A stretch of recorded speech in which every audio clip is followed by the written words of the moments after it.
The Sunday morning gospel goes good with the soul. There's blues, folk, and country, and rock like a rolling stone. The world could come together as one if everybody under the sun had some music.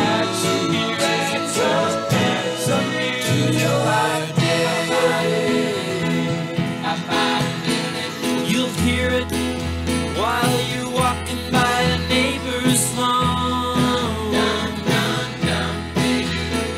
You'll hear it faintly in the distance when you're on the phone.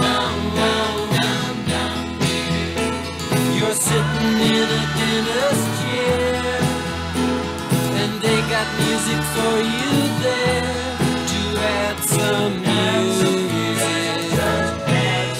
to your day. Add some music everywhere. Add some music.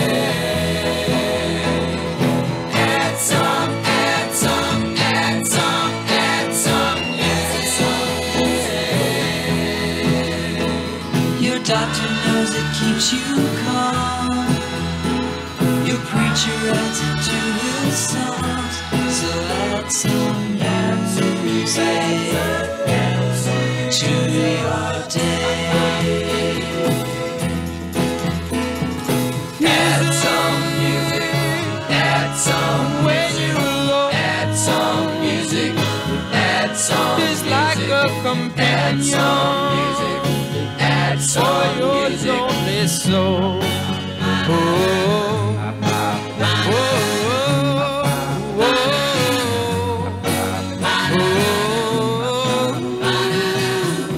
When day is over, I close my eyes. Music is in my soul. At a movie, you can feel it touching your heart. And on every day of the summertime, you'll hear children chasing ice cream cars. They'll play it on your wedding day. There must be about a million ways to add some music to your day. Add some music to your day. Add some music to your day. Add some music to your day. Add some music.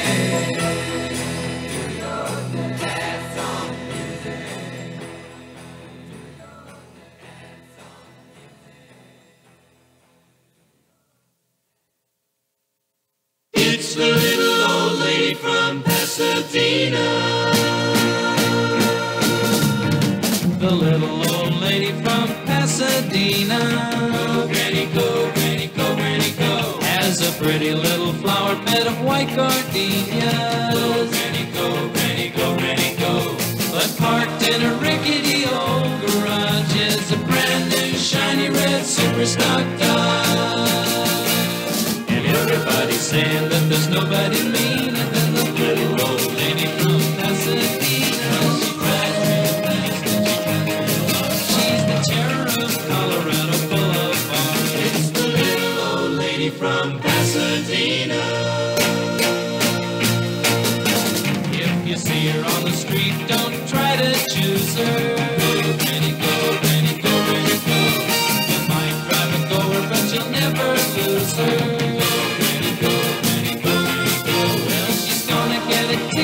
Sooner or later, 'cause you can't keep her foot off the accelerator. And everybody's saying that there's nobody meaner than the little old lady from Pasadena. She drives real fast and she drives real hard. She's the terror of Colorado Boulevard. It's the little old lady from Pasadena.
about the bird. Bird, bird, bird.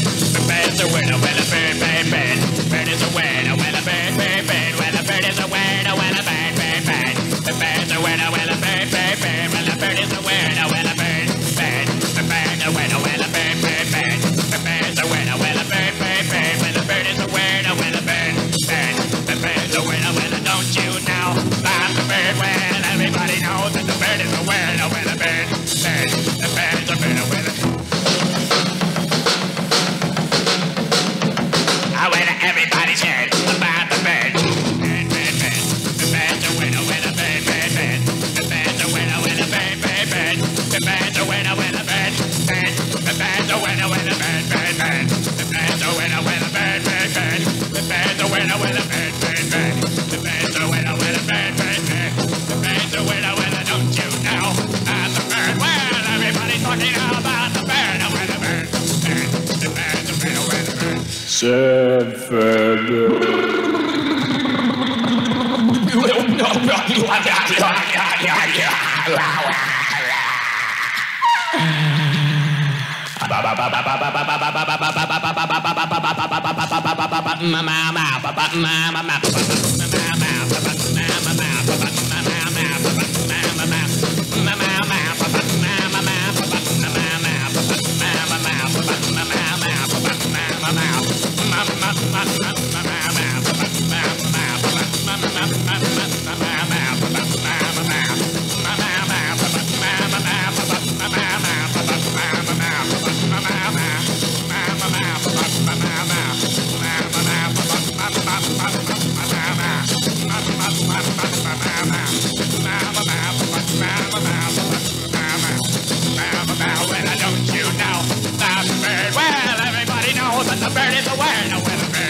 looking for romance. Saw Barbara Ann, so I thought I'd take a chance on Barbara Ann. Barbara Ann, Barbara Ann, Barbara Ann, Barbara Ann. and you got me rocking and a rolling, rocking and a reeling, Barbara Ann, Barbara Ann, Barbara Ann, Barbara Ann.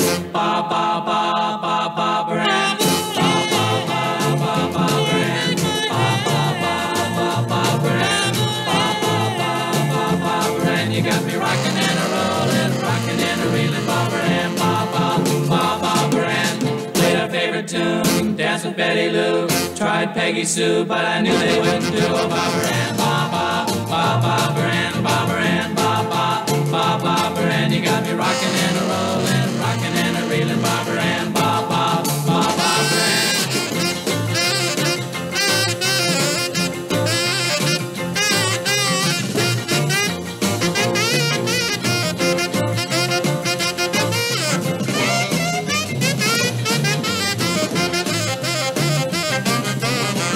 Favorite tune, danced with Betty Lou, tried Peggy Sue, but I knew they wouldn't do. Oh, Barbara Ann, Barbara Ann, Barbara Ann, Barbara Ann. You got me rocking and a rolling, rocking and a reeling, Barbara Ann, Barbara Ann, Barbara Ann, Barbara Ann.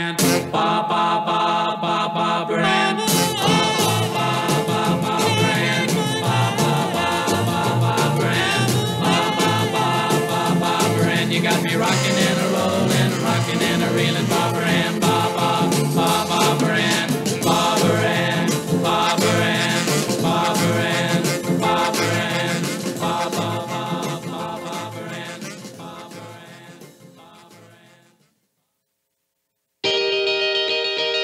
If everybody in the USA could come with us to California, we could take them to a place out west where the good sun shines every day.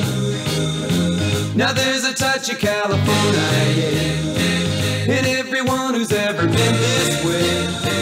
And when your telephone begins to ring and the operator comes on the line, California's calling, I'll be there right away. There's some beautiful women gonna find me one, I'll show me how to ride the ultimate way. Now I've joined the surfing nation, and so I'll take a permanent vacation and go to the golden shores of Frisco Bay. I'll ride them all the way to Malibu, and I'll take you boogie boarding with me. Cause when we're surfing it's so great to be free. And when you're on a California beach, you might even find a windsurfing too. California's calling, I'll be there right away. There's some beautiful women gonna find me one, will show me how to ride the ultimate way. in the 50s it was hey daddy-o. Then came the surfers and the ho-dads, you know. We had our woodies and our custom cars, and when we drove around we knew we were bad. My baby listens to my car radio, and when we're cruising lets the whole world know. And when our favorite surfing song comes on, we always let them know it's totally rad. California's calling, I'll be there right away. There's some beautiful women gonna find me one, I'll show me how to ride the ultimate way.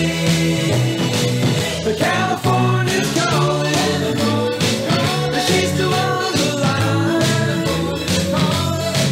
There's a beautiful woman gonna show me how.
queen of the surfer girl.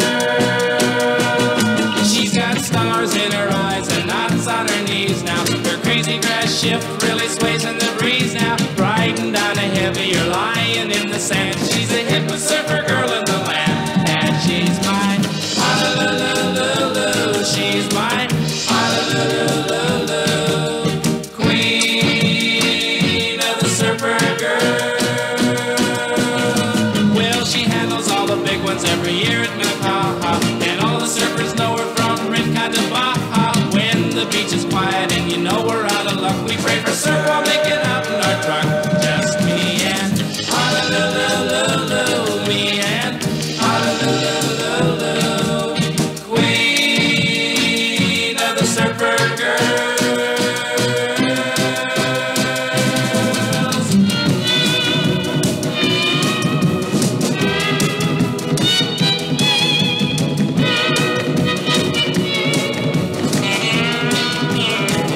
Hey, she's mine, Honolulu, yeah, mine, Honolulu, queen of the surfer girl. I tell you, once upon a time, you know, she got a little bold when she tried to hula spin her, but her wax wouldn't hold. Over the falls, instead of hanging 10, but then she paddle out and try it again. 'Cause she's mine, Honolulu, she's mine, Honolulu, queen of the surfer girl.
Well, the days are short and the nights are long.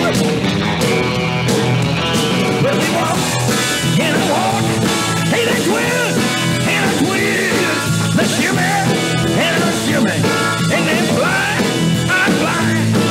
Well, they're out there having fun in the warm California sun. I'm going out west out on the coast, where the California girls are really the most.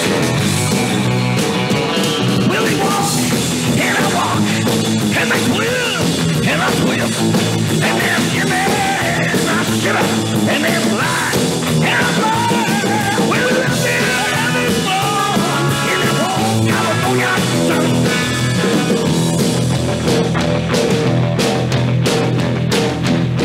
Well, the girls out Frisco, Frisco, a pretty little chick wherever you go. Well, they walk and I walk, and they twist, I twist, they shimmy and I shimmy, they fly and I fly.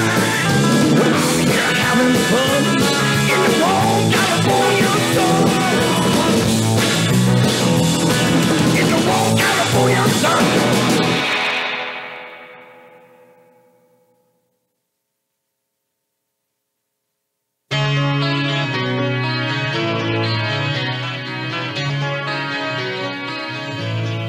All the leaves are brown, and the sky is gray. I've been for a walk on a winter's day. I'd be safe and warm if I was in LA. California dreaming on such a winter's day. Starting to church, I passed along the way. When I got down on my knees, I pretend to pray. You know the preacher likes the cold. He knows I'm gonna stay. California dreaming on such a winter's day.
Such a winter's California dreaming on such a winter's day. California dreaming on such a winter's California dreaming on such a winter's California dreaming on such a winter's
47.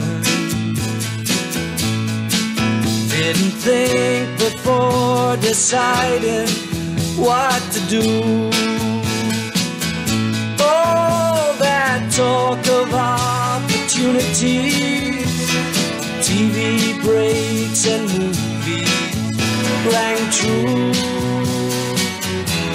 Sure and true.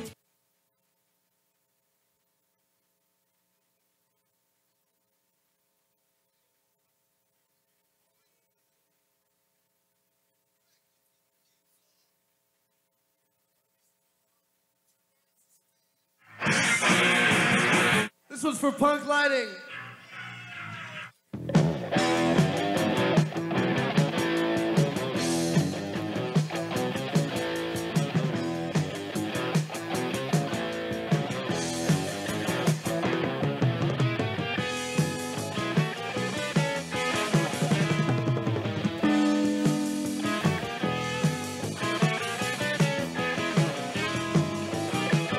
I don't hear my mic. Wow. Can you hear Starting me? our show without the mic.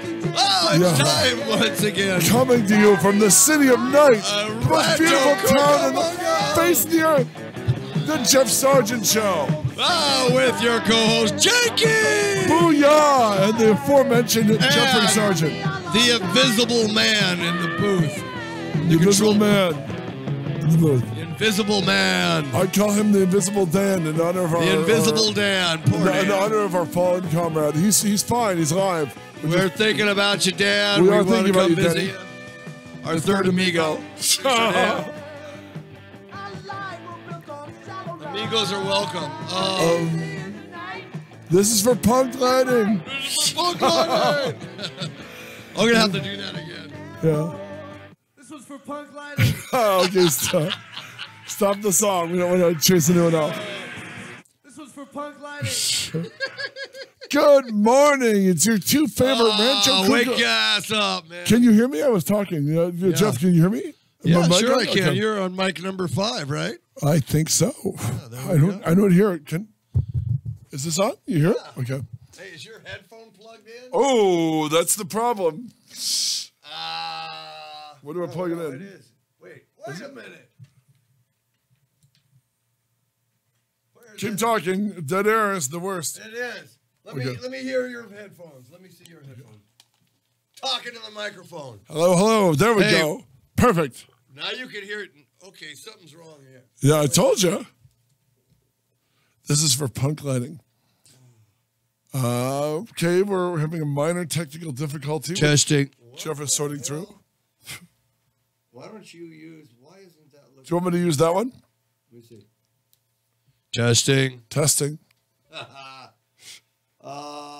Keep talking. I'm going to keep talking, Beanie Boy. So you were on with your two favorite Rancho Cucamonga-Mongolians.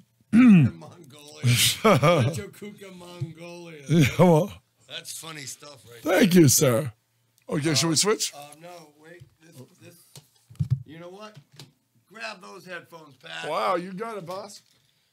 Oh gosh, it's always something going on in chaotic here. Yeah, if we do live up to the name, don't we? Okay, there we go. Can you hear me? Testing. There testing, we go. testing. There we go. I hear me too. There we. When do All Twin right. Powers activate? I don't know what the deal was with this headset. Wow, Dutchie must have saved a mint. Yeah. So what are we doing, man? We are doing the Thursday show, baby. Oh, it's Thursday? Thursday. Oh man. Oh, we got our special call-in guest. Laugh, yo. We got Tony Piazza from San Francisco. Tony Piazza from San Francisco, bit player with a lot of good stories. Streets of Oh San yeah, Francisco. he writes books too. He does write books. He does write books, and he has been on like anything filmed back in the late '60s, early Bullet. '70s. He was on Bullet. He was in Bullet. He was a stand-in on Bullet, which will be a great story. He was on set doing things, helping out. He was not only acting; he was doing other things, and he's going to tell us about it. Anything that was filmed in San Francisco, Basically. yeah, was going on, and Quinn Martin kind of ruled the San Francisco, the Bay Area for that. He did. I mean, that show, people forget how huge that show was. I interviewed the late Richard Hatch, and he was telling me how big the show was. I mean, he took over for Michael Douglas, and it was a huge gig, you know, but I don't even think Streets of San Francisco is in reruns anymore. It's one of those old Quinn Martin shows, you know? Yeah, did you see his profile picture? You could see Quinn Martin? he's got a picture of Tony and Michael Douglas, and Michael Douglas looks like he's in his, early 30s? Wow. Is that when he... It's before he played Ant-Man. Yeah. So he must have been very early 30s. Carl Malden was on the show. I saw Carl Malden speak at the funeral of a friend. When I was a kid in college, one of my first interviews was a guy named Whit Bissell. Uh-huh. Whit Bissell played a professor or bartender in every single movie you ever saw, including Invasion of the Body Snatchers.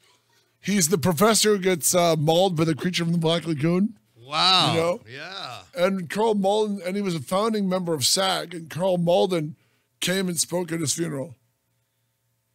Wow, that is cool, man. When did Carl Malden die?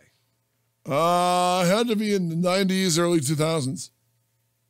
You know? We lost a lot of stars that were from the 70s. Right, that's usually how it works. 60s and 70s died in the 90s. This is true. We lost a lot of them in the 90s.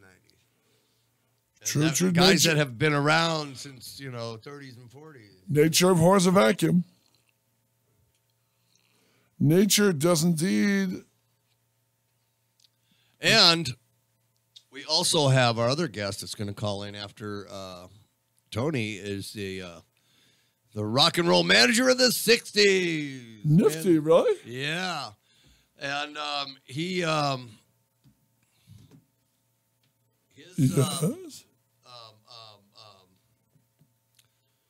Yeah. Where is it? This guy managed bands like the Standells.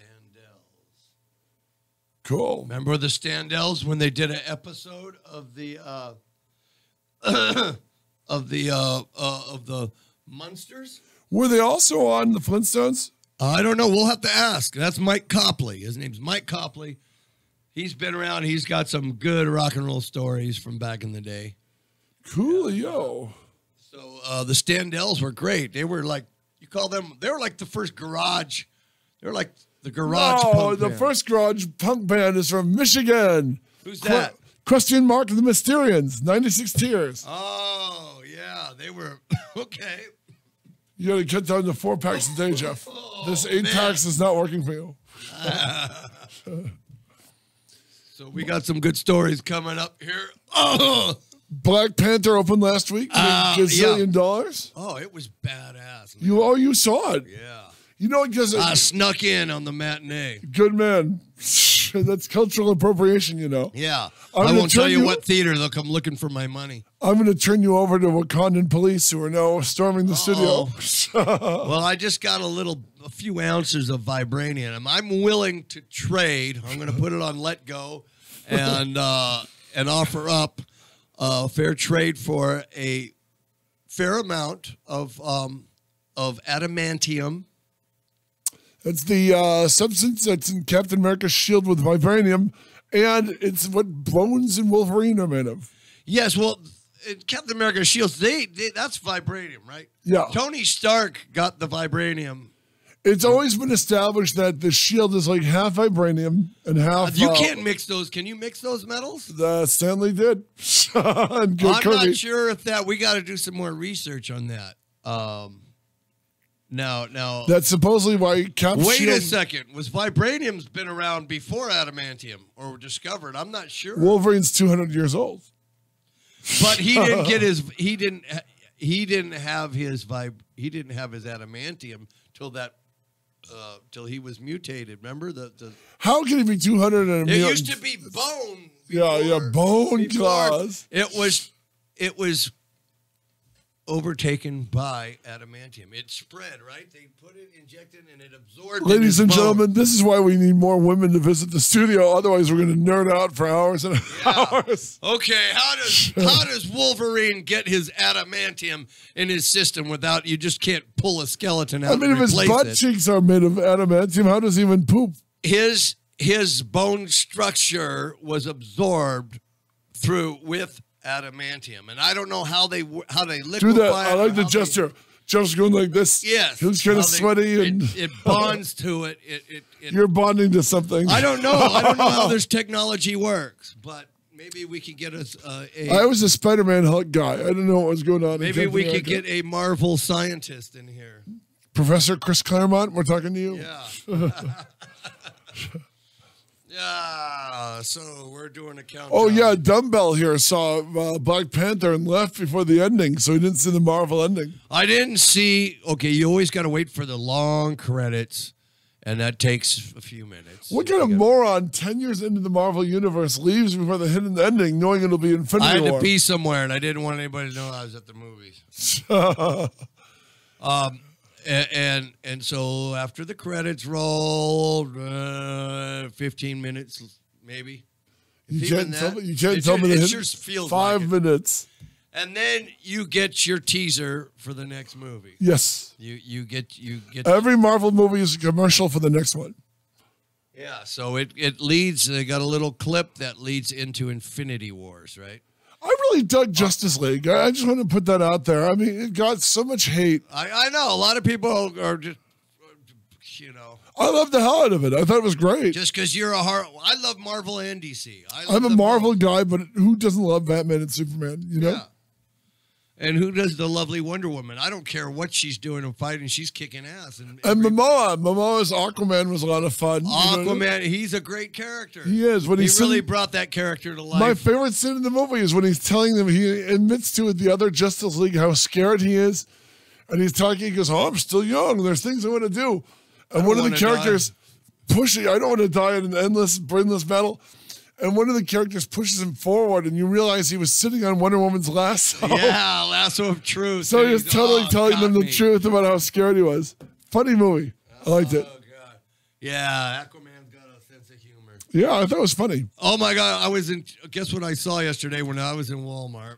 What'd you see at Walmart? Oh, they have Spider-Man Infinity War figures on. Not only that, they had box collection of the actual Super Friends. Really? It said the Super Friends logo, and Aquaman's like, oh, wow. Striking the pose like this in the traditional orange and green. Norman, the original voice of Aquaman. Norman, I'm blanking on his last name. But you would see him at the SAG meetings, and I wound up interviewing him. This tough, wonderful, lovable old guy. His IMDb is crazy. It's over 200 credits. He was the soda jerk in Back to the Future. No. Remember, he's the one. That was the voice. See, we see these people doing these small parts, and we don't realize that they're the big voiceover for our favorite cartoons. I did. And every time I'd introduce Donald to him, every time we ran into him at a SAG meeting, he would tell Donald, my brother Donald, who's also in SAG with me, close your eyes. Great, Neptune's Trident, Superman. And great, Neptune's Trident. People would run up to him. He loved it. I mean, I was lucky enough. I finally did a Super Friends article for Starlog where I tracked them all down. The late Adam West, who was the second Batman. I got Ernie Hudson, who was Cyborg in the final season. Ernie Hudson? Oh, yeah, he sure was. I got Shannon Farnan, who was the original Wonder Woman. I got Michael Bell, who was Zan of Zan and Jaina, one of the Wonder Twins. Oh, the Wonder Twins. Now, that was after Wendy Marvin, and Wonder Dog. I got Wendy. Really? Wendy has married very well. Wendy was living at the top of Laguna Niguel. Gosh, what else did she do besides Oh, my God, she's in Barn and the Naked Dead. She's in a ton of movies. Really? Oh, yeah. She's a beautiful woman. She's a beautiful woman then. She was Alexandra on Josie and the Pussycats. Wow. She did the acting bit as a kid, and she did it to put her husband through med school. When he graduated, they live. She was a Musketeer, one of the final Musketeers of the original run. You know, the So she's older. How old is she? Yeah, she's older. But So she was in the Musketeer in the 50s or 60s? Yeah, in the 60s. When we did our interview in the 2000s, she had 2 beautiful daughters. How beautiful? Both her daughters were chosen by Disney to be Snow White at the park. Wow. They're just stunning.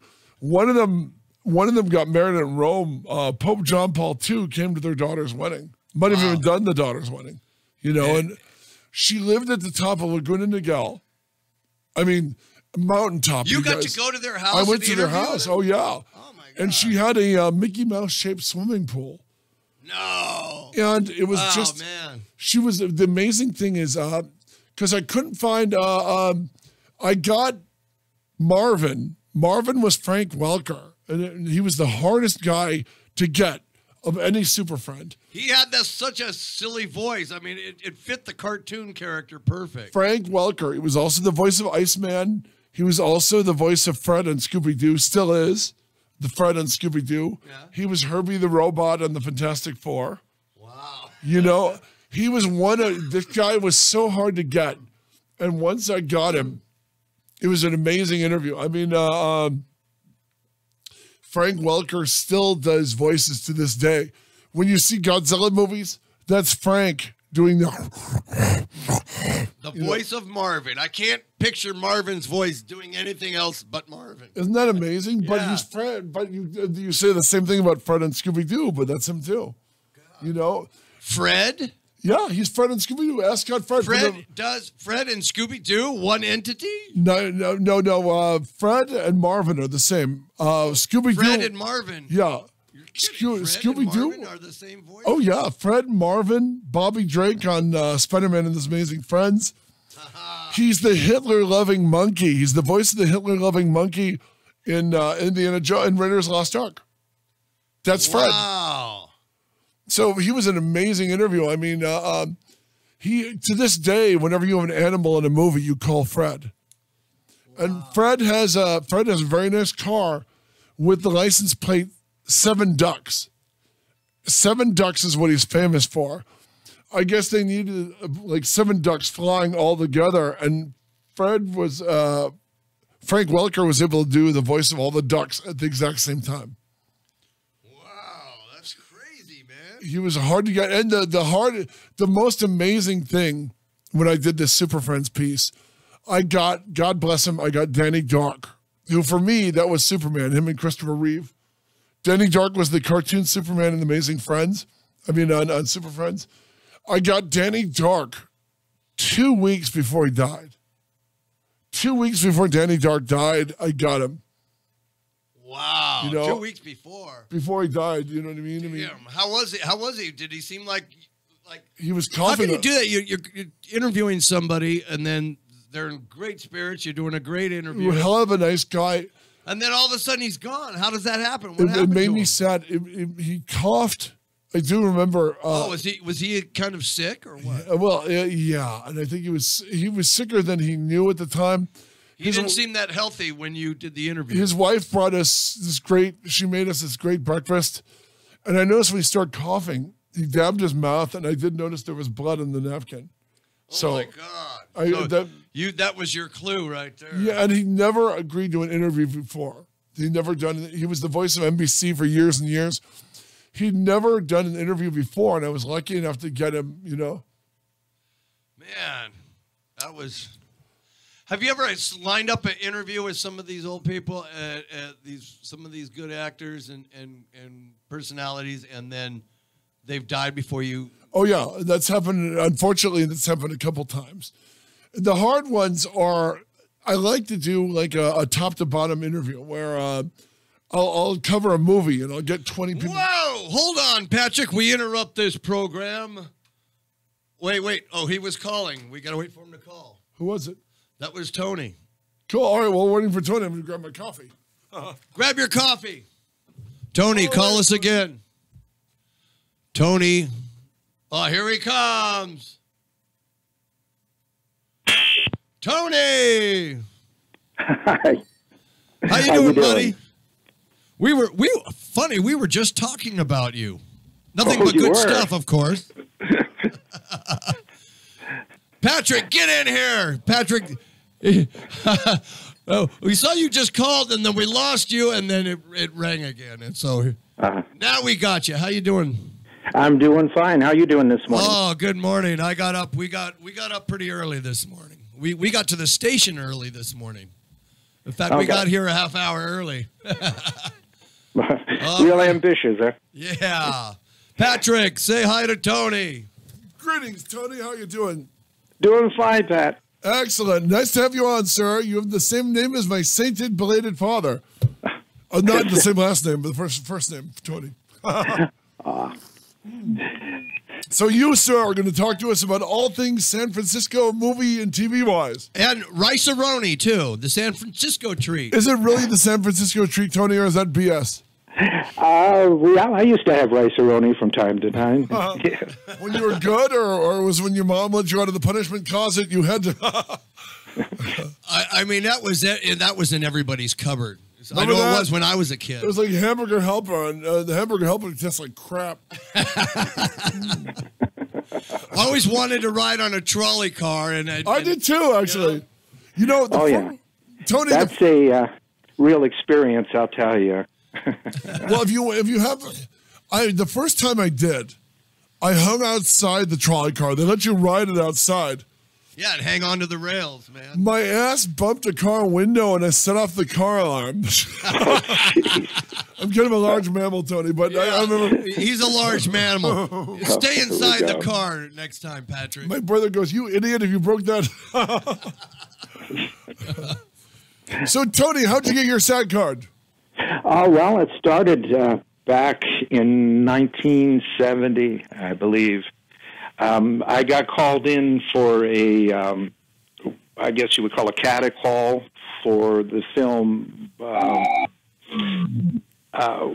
I'm getting a little bit of feedback over here, so I'm hearing myself come back. I don't know what it is with these phone lines sometimes. They got to get this fixed. It does sound like you're being abducted by aliens. We're not engineers. We're just personalities, and I don't know what I told the owner of the station to please fix this problem. And, of course, he assured us it would be.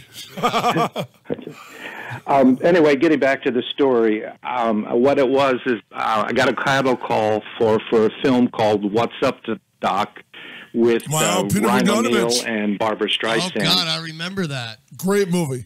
Yeah, and so I got into it working as a Marine. That was the background artist that I was basically picked to do. And I got into the Screen Extras Guild. Oh, they had such a thing. They had that for how many years? It was quite a few years because I was on the board of directors for two of them during the 1970s. Wow.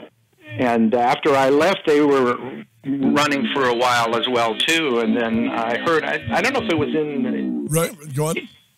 80s or 90s, somewhere in there that they dissolved it. I can tell you what dissolved it, by the way. What dissolved it is because I did an interview with Ed Asner.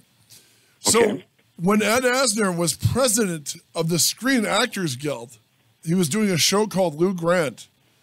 Right. The hilarious thing is the president of the Screen Extras Guild is doing crosses on Lou Grant.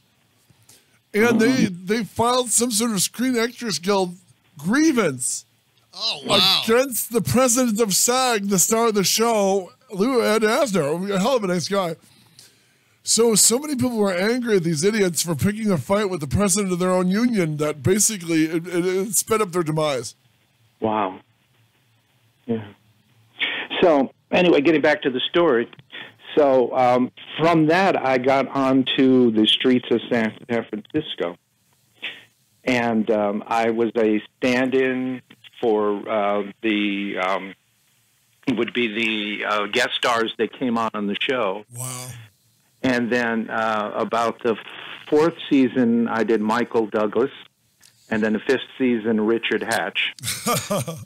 So that was a great experience. And because of that, I was able to get into the Actors Guild because they had me do a line on the show. Wow. And so I worked with both Carl and Michael as a police officer at the squad room on the show. Wow. So that was my opening. And then after that, I did Magnum Force with Clint Eastwood. Wow. I had a line in that film as well, too. Who'd you double? No, who'd you double on Magnum Force? Oh, no, I didn't double. That one, I had a line. Really? What scene? This is one of my favorite movies. In the middle of the movie, about where they had the police scene at where they were shooting. The range, yeah, they're at the shooting range. Yeah, at the shooting range, and I was the guy that said, "Good guy." That last one he shot was a good guy. I remember that scene. Oh wow, That John was you. Milius wrote that. Wow, wow, wow. I always thought it was sort of a redundant line, but Yeah. Well, they wanted to remind the audience they were the a-holes and Harry was the good guy. And how do you do that? Well, they carelessly shot a good guy while killing bad guy stand-ins. that's right. Wow, wow, wow. Yeah. Who directed So- that? Magnum And Force. then from there on, I mean, I worked on Towering Inferno. I'm trying to think of other ones. Oh, you worked with OJ. High on that. Anxiety with Mel Brooks was another one. What about Man. foul play? No, I didn't get in on Foul Play. I had gone back to school at that time and was going for my biology degree. Wow. Dang. Yeah. Wow, So, wow, wow. and then I did get a chance to, when we moved to Santa Maria, the first year that we were here, they were doing Sideways. And so Really? they were looking for extras for that. So I applied and got a couple days' work as well. Yeah. Tony, it's a 40th anniversary of an amazing shot in San Francisco movie. Did you work on the amazing, scary, creepy remake by Philip Kaufman Yes. of Invasion of the Body Snatchers? Yes. Tell us about it. Yeah. Oh, yeah, yes. we were on, I think it was California, no, Sacramento Street or something. They had a bookstore there, and they were doing this scene where they were, Leonard Nimoy, who had become a pod person by this time, I guess. And they were having a cocktail party because he was doing this book signing, and they had the people standing around there, and I was one of the crowd. Wow. Yeah. And we pulled a little prank on Leonard Nimoy Please tell us. because they had a bunch of books that were there that were from Star Trek. And they had on one of the covers, it was very prominent, was Spock. And so I had spotted those, so I passed them out to all the people in my little crowd. So when Leonard Nimoy walked through, we had all these books up to our faces that show Spock. Wow. And of course, he started laughing, and he says, "Come on, guys, give me a break." Wow. This was just prior to the first film, so That's there was right, a year lot of stuff before. in the media, whether he was going to do it or not. So who knows? Maybe we encouraged him. I don't know. Wow. Wow, wow, wow. That's hilarious. And did they bring you back for any of the pod person chasing stuff? No. Actually, at one point they were considering using me as a pod person, but it never come to. Oh, fruition, I'm so sorry. That's so cool. I always wanted to know how they did this screaming, when they point the finger and they I go, can actually. how was that sound made? That was Ben Burt. We covered this in the show before. I'm supposed to remember. We did? Yeah, I interviewed Ben Burt, who did a little sounds of Star Wars. And that terrible scream the pod people do when they point at someone and they go after them. That was Ben Burt taping Slaughterhouse Pigs. Oh my God. That's why the sound.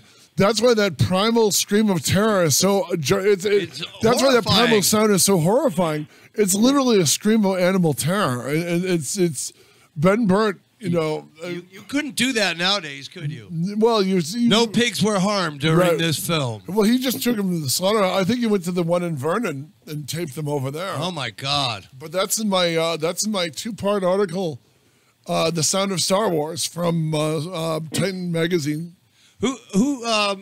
Tony, who produced that movie? That was Go ahead, Tony. Sorry. Which one is that? On Body Snatchers. Oh gosh, that I couldn't tell you. I used to know. You used to know. Oh my God, we stumped Janky It'll here. come to me. It's halfway there. The walking IMDb is stumped. I used to know this. Not Erwin Winkler, but somebody like that. Anyway, but Tony, what was the biggest movie you ever shot in San Francisco? Would that have been Towering Inferno? Towering Inferno was a big film. Yeah, it was a big film. But I think for effect to the city, rather. Right. Yeah, is Bullet. Bullet was a big film. Oh, you worked on Bullet? You worked on Bullet a lot of 69. publicity, a lot of coverage during the time that they were there. That was like the biggest, most iconic car chase ever. I mean, even up to till today. I mean, even with stuff like the French Connection and Till Live and Die in L.A., there's something about the Bullet car chase where it doesn't feel gratuitous. It feels, you know what I mean? It's such an exciting chase, even though nothing really happens. I guess that would be gratuitous. But you're a speeding car going over those hills that, you know, you go downhill, it flattens out, it goes down, and your car, and I mean, they must have wasted a lot of cars, and chassis must have been bent after every jump. I mean, Tony, we actually had only 2 cars, and one of them was the one that was really rigged up for the bouncing along the hills and everything. And they survived, except for, well, I guess the one at the end where it crashed into the gas pumps and they blew it up. That one was wasted at the end. Wow. Yeah. Tony, were you there? Were you there when they were shooting the car chase? Did you see any of that? Oh, you were? No, I guess I should mention in the very beginning, my father was a police officer that was assigned to a lot of the film companies that came into San Francisco. He did that from the late 1950s up until about 1977. Wow. And so he worked very close with Steve McQueen and Kerry Lofton, who was the stunt coordinator on that chase. Kerry Lofton? And he had a lot of sleepless nights, during the plotting and the execution of that chase. Kerry Lofton was also the... I was there for a fair part of it, and especially the ending, which was shot actually outside of San Francisco in Daly City. There's San Bruno Mountains, and there's a road that comes down. It was called Guadalupe Road. And so they had the cars come down that hill, and they had them connected by a retaining bar where one car had a dummy in it, and then the other one had Steve McQueen's double, or stunt double. And he would hit a button and release it at a certain point, and the car would take off, hit a ramp, and then crash into the gas pumps. Wow. And so we were there that day. I had my 8mm camera, and I filmed that final few minutes of the chase.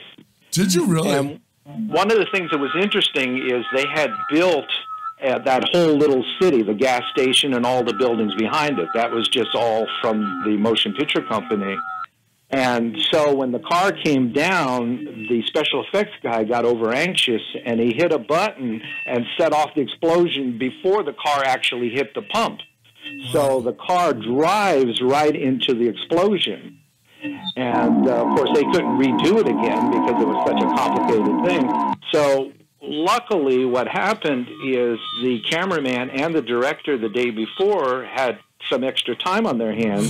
So they had gone out and brought a camera with them and filmed from the camera's perspective and zoomed in on the pump as they came down the hill. Well, that ended up saving that whole sequence. Wow. So they had a second set of eyes on it, basically. Exactly. What?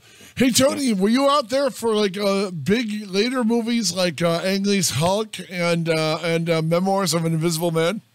That was after my time. I was back in school. Wow. Okay. I think the last one I did work on was Invasion of the Body Snatchers. Wow. But we did, I'm trying to think, High Anxiety with Mel Brooks. I worked on that.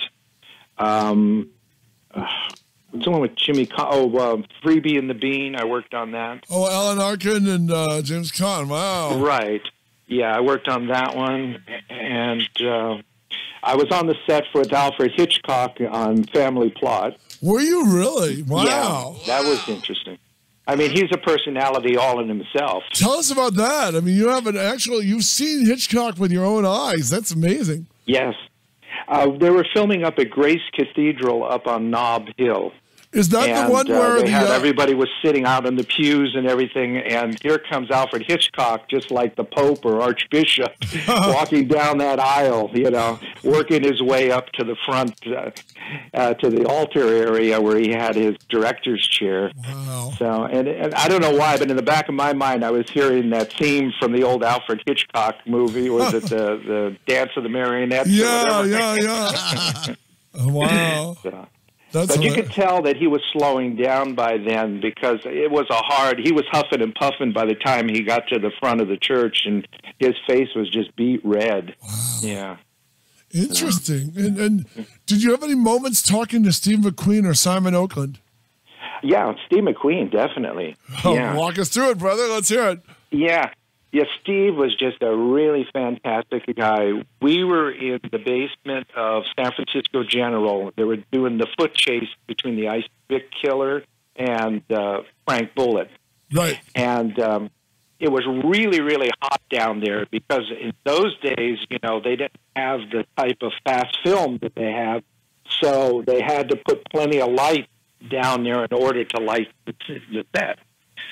And so I remember walking down there, and I was just sweating, and I was wondering how all of these guys, McQueen was in a sweater, and I was wondering, how can he stand it, But he came on over, and he just talked with me maybe for about 10 minutes. Wow. And he seemed so interested so much in me and what I was doing and, what my interests were, where I went to school. I was interested in drawing at the time, and he said, geez, come down anytime if you want to do sketches, because we had people from the Art Academy that he had invited down to do the same thing. Really? Cool is that? Yeah. Damn. So he was just fantastic. I mean, he was just really, really good with me. And it wasn't until much later that when I was getting ready for the Steve McQueen car show, which I was invited to, that I realized his connection with the Boys Republic in Chino, California. Yes. And that he had spent some time there. And so he felt that his success was due to his time, being at that school. Wow. And so he would go from time to time, and he would talk to all the young kids there and encourage them, to learn to straighten up and, look at what I have become. So, you can do the same thing. So he was used to talking to young people, and I was 13 at the time, so that was part of what he did. That's so cool. I mean, I'm really happy to hear that, Yeah. So I was really, really impressed. And then when I did Towering Inferno, which was a few years later, I called over to him. He came over, and we picked up our conversation as if it was from yesterday, Wow. And he was just, again, interested in what I'd been doing in the time before, and it was just a wonderful man. Yeah. That's really good to hear, actually. I'm really touched by that. That he took the time, and that he gave Chino is about 10 minutes from us. So it's really nice that he gave the boys, basically the bad boy school there, Yeah. I have a story for you, too. Please. Neely, which was his first wife, she was talking about Steve, and she said that when he would go to talk to the boys, that he would dress up. He'd put on a tie and a jacket, and Neely would say, well, gee, why are you getting dressed up so nice? And he says, well, I want to show these kids what they could become. Wow. Oh, Yeah. Wow. That's a good reason. Yeah. So, and now his family, I know Chad McQueen, and Chad has taken up where his dad had left off with the Boys Republic and is supporting him. That's And so they're- good. I'm really happy to hear that he's still looking out for them, Yeah. So, and as an author, I wrote as a gift a book called Bullet Points, Memories of Steve McQueen and Bullitt, which talks about my meeting with McQueen and the making of the motion picture Bullitt. Who's the publisher on And that? so all the proceeds to that ebook goes to the Boys Republic, so I don't see any money on it at all. Wow. That's really sweet of you. That's really good of you, Tony. You know. So that's not out on paperback. It's just an ebook. No, this one is just ebook. Okay. Yeah. I do have other books. I'm a mystery writer as well too, and I have about 5 books out right now that are in print, ebook, and also audiobook. But these are all fiction books because I like writing detective stories. And I set my detective in 1930s Hollywood as solving various cases. And I actually started that because I was on the Turner Classic Movie site. And I was writing a lot about all my experiences in film and television. I was blogging about those. And in between, I decided to pad it out. And so I thought, well, maybe I will write a mystery story because I love writing and I love mysteries. And so I thought this will be great. I can do a serialized series like they used to do years ago, like with the Strand magazine or Black Mask, where you go chapter by chapter each week. And so I decided to go with a detective, the Philip Marlowe type mold that's set in Hollywood during the 1930s. And then I could put all in my Hollywood history and landmarks and all those things I'm interested in. And then have a great puzzle in there for the people reading it to solve. Well, I got about halfway through, and I got this big fan base, and all these people are saying, you got to turn this into a book. So I ended up doing that, and then after that, I just started writing books, just without going through the fan site, just getting them out there and published. Wow. Yeah. That's funny. I mean, I love when James Ellroy would do that. Half of the characters in his L.A. Quartet, his 50s novels, half of the characters, there's 3 characters I really loved in his books who turned out to be real people. They had the names of real people and everything else. And I was just shocked that he could do that so effortlessly, Well, in my third book, Murder Amongst Angels, I had taken the case of Thelma Todd, where they had found her dead behind her cafe in the Pacific Palisades area. Yeah. And I had changed the names and some of the circumstances and stuff and used that as the plot for my story. Wow, that's cool. Have you ever considered using, turning some of your stories into screenplays? There is one particular one that I've had 2 or 3 people say that it would be a great movie, and that was The Curse of the Crimson Dragon. And that one is set on the Hawaiian Islands just after the bombing of Pearl Harbor. And it's an action-adventure film, action-adventure book. See, I'm already turning it into a film. But it's an action-adventure book that sort of follows the lines of the old cliffhanger serials that they used to have in the late 1930s and 1940s. And again, it has a lot of it. I almost call it a cross between Indiana Jones and James Bond because it's a big blockbuster type story. And people like the characters, they like the humor, they like the action in it, and they said they can visualize it as a movie. Wow. So I'm hoping someday somebody may come along and be interested in maybe turning it into a screenplay and giving it a try. If you're looking for a guy to turn into a screenplay, look no further than yourself, Tony. I mean, the characters just turn into a 90-page redo and shopping around. Well, it might be something I may consider a little later down the line. Right now, I'm trying to work on book number 7. So. Wow, very nice. And are you still up in wine country? Yes. Oh, you must love it. Yeah, it is. It's beautiful. We've been here about 13 years and moved from the San Francisco Bay Area, obviously. And it's a whole different pace of life. It's just so relaxing. You don't have the traffic. You don't have all the headaches that you have in the city. And it's great. You feel like you can really breathe. You get outside and you look at all those mountains and open air, and it's wonderful. It seems gravity must be heavy. And when I was there in San Francisco, always, going uphill and even downhill, I felt it in my legs when I was there for just a weekend. Yeah. No, I have to ask. Let's talk a little about Streets of San Francisco. What was Michael Douglas like back then? Was he a hellraiser or? Not well. He was just getting started in the business. I think he had made 2 other movies. He made one for Disney, and then he did a TV movie. So he was fairly new on the scene. Wow. And when people heard Michael Douglas or Mike Douglas, they were associating with talk shows at that time. So Michael wasn't as well known. Wow.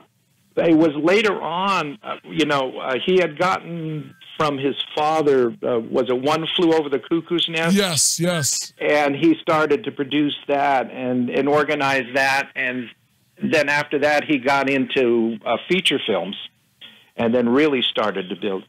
And, of course, his popularity on the show helped him, too. Yeah, that was a great picture of you and him on the set. We'll put it on our page. That was interesting. That was a day that I had photo doubled Larry Hagman in a car stunt. Tell us that story. The Larry Hagman story is pretty great. Hear this. You told us a great story off the radio. So tell that one, Larry Hagman.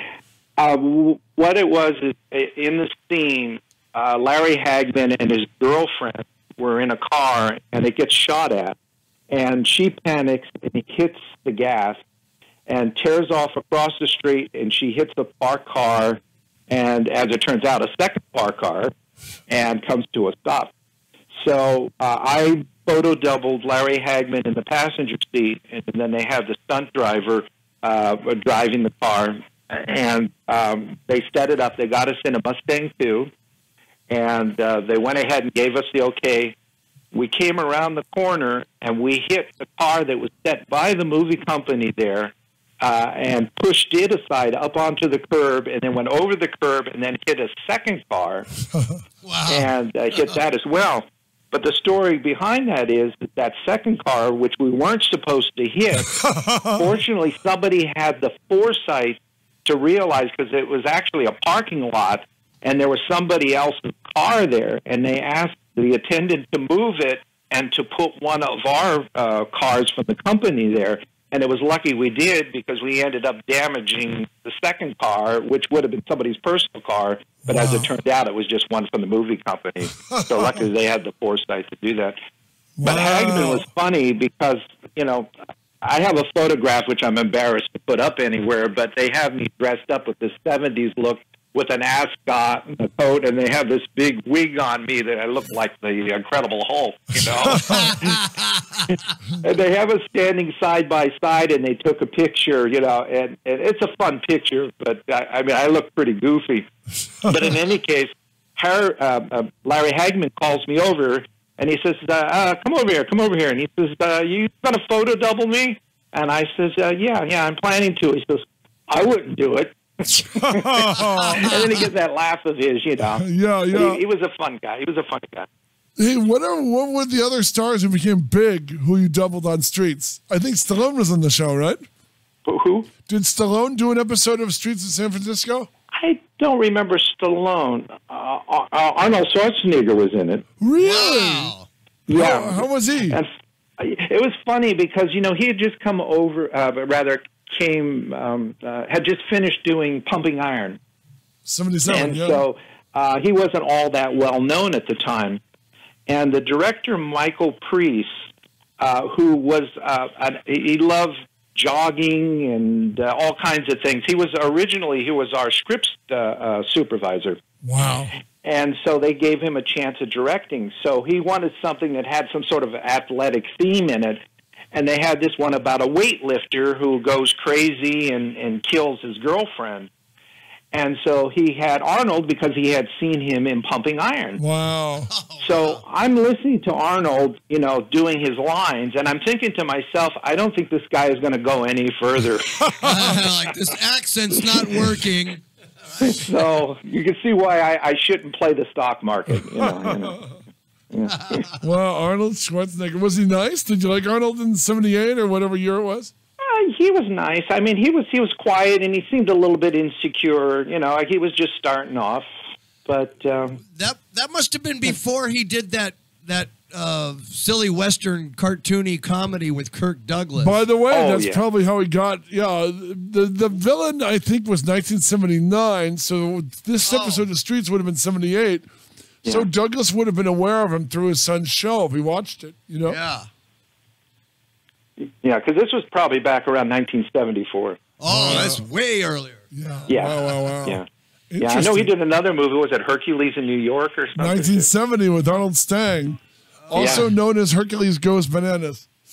That was the title. I mean, back then he was just, you saw him on the back of comic book ads, you know, for muscle, like protein drinks and stuff. Right. You know, holding the girls in the arms and, you know, get big muscles. You'd see him in Yeah, the 60s and 70s Don't Marvel get the comics. sand kicked in your face. Right. We were just talking about that ad. Talking about that yesterday. Remember the girl says, That guy is the biggest nuisance on the beach. yeah, and he goes, And he kicks the chair and goes, I'm joining Charles Atlas muscle building program he right goes, now. yeah, he goes, shut up, skinny. I'd hit you, but you'd only dry up and blow away. Hilarious. Yeah. And of course, the girl is, of course, the girl in bikini tells him how offended she is by him. He goes home and he kicks the chair. They show him in a suit and tie. And he goes, darn it, I'm sick and tired of being a scarecrow. Yeah, a scarecrow. And then he comes back, socks the guy in the face, and he's the hero of the beach. Yeah. Although there was a Mad Magazine parody where he kills him. And who'd ever think that muscle guy in the ads would become our governor? You never know, right? Well, that wasn't Arnold in the show. Those are comic strips. But the Arnold ads, yeah, it was for like Joe Wielder and all this other crap. Yeah, Joe Waiter, the protein powder. Yeah. It was Arnold and the other guy in the ads. The other guy in the ads was the original Terminator in the original Terminator. Remember they had the flashback of the Terminator shooting up the hallway? Yeah. He was the guy in the you always saw in the agony of defeat in the wide world of sports. Oh, yeah. He's the one who did the refrigerator run. They had the stupid 70s and 80s ideas where they would take a bunch of bodybuilders who, you know, you build your body, but you weren't necessarily an athlete. They would give them a dolly and they would have to run with a refrigerator dolly being pulled behind them. And the guy who played the original Terminator, who's now a foot doctor out here in Los Angeles, in Beverly Hills, he falls wrong. He was a friend of Arnold's, I think, from Germany. He falls wrong, and the refrigerator bends his foot the other way around on camera. It was one of the worst things I'd ever seen. Lou Ferrigno was in it, and I said, Lou, and he goes, he did it wrong. Lou just told me he did it wrong. Yeah, well, I could tell that, Lou. His foot's going the other way. But I mean, one of the most horrible things I've ever seen on Wild World of Sports. So there's a lot of unknowns that were like guest stars. Talk about them. Some of the ones you doubled. Yeah, there was another one. There was a real nice-looking guy, I remember, that came on the set, and he had this little small role, and I stood in for him. Right. And I thought to myself, I said, gee, boy, this guy would be a great leading man, and in television or feature films. And so, lo and behold, later on, he got his own TV series called Magnum PI. Oh, wow. You doubled Tom Selleck? Yeah. Did he have his stood mustache in back for then? him. There's actually a difference. When you stand in, you work with the camera crew, you work with the lighting, you follow all the steps, or if they go to one side of the office or the other, you do the same movements as the actor so the camera can follow you. And they get that all set up while the actors are offset doing their lines or whatever, and then they'll call them back in. That's what a stand-in does. Wow. A photo double is usually like I did, in the car crash, where you dress up as that actor at a distance, and they can.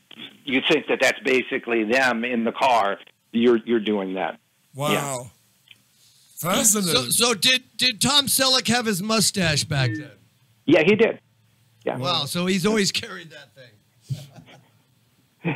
As far as I know. I didn't ask him. Did you like him? Was he nice? He was nice, very nice. Yeah, yeah. He was very appreciative for the fact that, that I was standing in and helping him out. Yeah. Wow. And let's see who else we had. We had Leslie Nielsen on the show. He was a lot of fun. Yeah, that was his pre-Naked Gun era. Yeah, so actually, he was considered a comedian after that, but prior to that, he did a lot of dramatic roles. Yeah, he did a lot of series. Yeah. He was. I took it very seriously in Forbidden Planet. Right. Yeah, with Richard Anderson, Oscar Goldman. Yeah. And Anne Francis, actually, she didn't do Streets, but she did Bert D'Angelo's Superstar with Paul Sorvino, which was another Quinn Martin production. That was a spinoff, right? Yes, it was a spinoff. Wow. Right. And so I drove Anne Francis around. I did a photo double of, not Anne, obviously, but Paul. They had me dressed up, and I was driving her around. I got to talk with her, and she was really sweet, really nice lady. Wow. Did you ever bring up Forbidden Planet? Pardon me? Did you ever bring up Forbidden Planet to her? I don't believe I did, no. No, she was talking a lot about her children and about how they like to go camping up north, and she was very down to earth. Yeah. Wow, interesting. Yeah, she was somebody I never interviewed, but always meant to, always wanted to, and never did. Yeah, she's a lovely lady. Wow. I know she's passed now, but yeah. What other people? Who else did you double on the show? Give us your top 10 of big stars now besides Tom Selleck, which might be number one. Was Harrison Ford ever on the We show? worked with a lot of the older actors that were very popular back in the 40s. Carl Malden had known him because he had been in the business for a long time. And so he brought people like Kent Smith, and he was a guest star on this show. Wow. I think you remember him. What was the film he did? It was a famous horror film. They did a remake on it, too. Well, who was the name of you? What was the actor? What was the film about? Kent Smith. Oh, yeah. Okay, cool. The Cat People. Yes, he was in the original Cat People. Right. He also did some Al Adamson stuff, like he did an Al Adamson thing in the early 70s. Wow. So besides Kent Smith, who else? I have to stop and think now. There were just so many of them. Patty Duke. Wow. Yeah. We worked with Patty Duke. I have a funny story about that. They were doing sort of a spin-off where they, I think it was the SLA group or whatever, the terrorist group that was in the Bay Area. That's right. And in this story, they kidnap a jury. And so they're out on a boat. And so they had me as part of a SWAT team. And so they put me up on a roof at the waterfront. And I'm standing there holding this gun up on top of a roof. And then they decided to call lunch, and they forgot to tell me. Oh, no. So they're all sitting there eating lunch, and suddenly one of the assistant directors goes, "Where's Tony?" And they said, "Oh, my God, I forgot to tell him to get off the roof." So they're up, coming up, and they're laughing as they come up and say, "Hey, Tony, we've called lunch now. Come on down." Oh. Sitting up on the roof waiting for something to shoot, and there's nothing around you. Nothing. That's hilarious. Wow. Yeah. And who was the worst behaved guest star you came across in that show? If there were any. I usually hate to do this, just to talk about, but it wasn't that show so much. Unfortunately, it was one of the people you would never in the world ever think that would not be a pleasant person to be around, and that was Lucille Ball. Wow, tell us. Yeah, well, she was very businesslike. She wasn't funny at all in person, and she got very irritable when things weren't working out, and she just was sort of unpleasant to be around. Wow. Yeah. Ryan O'Neal was I remember myself, there was a young lady that was just absolutely in love with Ryan O'Neal, and she was standing in this crowd, and she was saying, "Oh, I have to see him," and she was just all really emotional about it. And he came up, and she said, "Oh, can I have your autograph?" And he gave her the dirtiest look and just walked away. Wow. And she was just so heartbroken. You could see it on her face. I read his daughter's book, Tatum O'Neal's book, Paper Heart, and Ryan O'Neal is a piece of work, man. Yeah. Yeah. Now, I will say Desi Arnaz Jr., so in all fairness, she was a wonderful mother because I worked with Desi Arnaz Jr., and he was just the nicest fella you could ever meet, very humble and everything. So, wow. You never say. That's sort of difficult to work with. Wow. Also, yeah. Yeah. Now, I will tell you about some of the nicest ones. Raymond Burr was just a fantastic fella. I don't think I'd ever saw him down. And many times that I met him, he was very friendly. He liked to laugh and play practical jokes. He was just very, very nice. And, of course, I got to say Carl. Carl Malden was almost like a dad to me. I mean, he was just really very nice man. He was concerned because when I was going to do that stunt, he wanted to make sure that I understood what I was getting into. He wanted to make sure that everything was done properly so I was safe. I mean, he just really watched over me. And he told me the story. He says, he will never go up in a helicopter because he says those things are death traps. He says that I would never. He says that's why he stays away from them. So they have photo doubles that would go up and do that. Raymond Burr, which it was his stand-in, Art Passarelli, that would usually go ahead and do those stunts because he was not. He was afraid of helicopters, basically. Wow. Yeah. Interesting. Wow. Fascinating, actually. Another thing that Carl was very interested in was sleight of hand. He liked magic tricks. And so he and I sort of bonded because the cameraman on the show, Michelle Hugo, was also interested in sleight of hand. So in between a lot of the filming, the three of us would get together and we'd be doing card tricks and rope tricks and all kinds of things and teaching each other. Wow. I wonder where Carl picked up sleight of hand like that, Well, he did a picture called One-Eyed Jacks and something. And then in that he had to do some stuff with cards, and I guess the person training him got him interested in it, and he just followed through after that. That was the Nicholson thing, right? With Marlon Brando? I believe so. Yeah, it was one of the few times Carl Malden was the big heavy. Yeah. And then also I worked with Tony Curtis, and I stood in for him. On what and movie? he was into magic as well, too. Was this on the Manitou? Yeah, Manitou. Wow, you worked on Manitou. Yeah, I worked on Manitou. All right. I was on the crew on that. Okay, this is a great little... Do you know Tom Berman? You did the effects on that? No. But you knew Susan Strasberg, who gets killed. Wow. Okay, The main thing about Manitou is it was directed by kind of a haunting B-movie legend named William Girdler. Mm-hmm. William Girdler did that in Grizzly, and he was beheaded by, I believe he was electrocuted or beheaded in a helicopter. Mm-hmm. So what do you remember about Girdler? Do you have any stories about him? The only thing I can remember about that, and again, we're going back a few years, but I remember that we were having a drought in the city, and they wanted a scene where the streets were wet and it was raining, and so they had to bring in a truck and create this effect.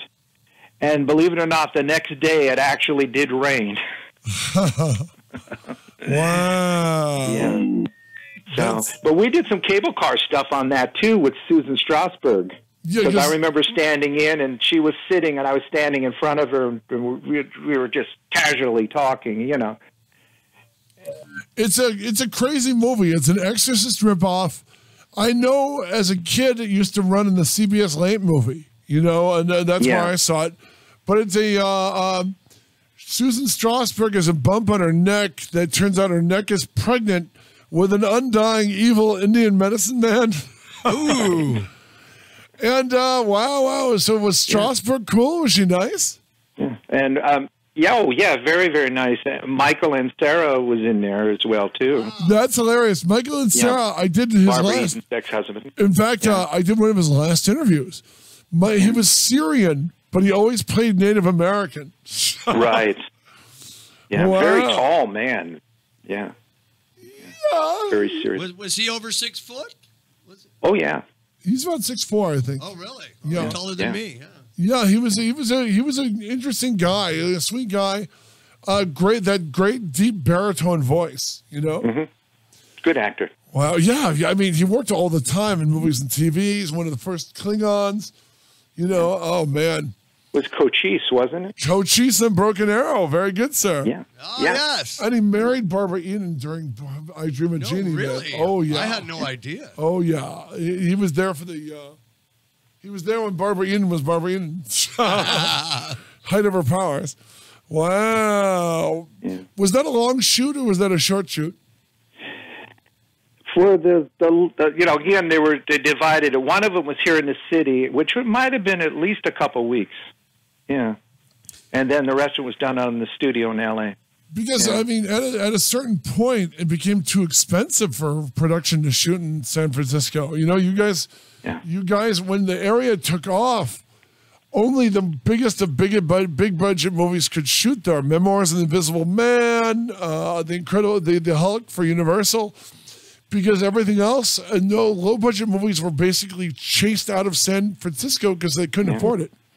Yeah, well, L.A. as well, too. A lot of stuff is going up to Canada now. Oh, no, but we're past Canada, baby. Now it's New Orleans. Yeah. You know, at least they're shooting in the United States, but still. Well, yeah, in Atlanta, you know, you got those Tyler Perry studios down and there. Walking Dead and all that, you know. Especially for car chases, and they seem to do a lot of that in Atlanta now.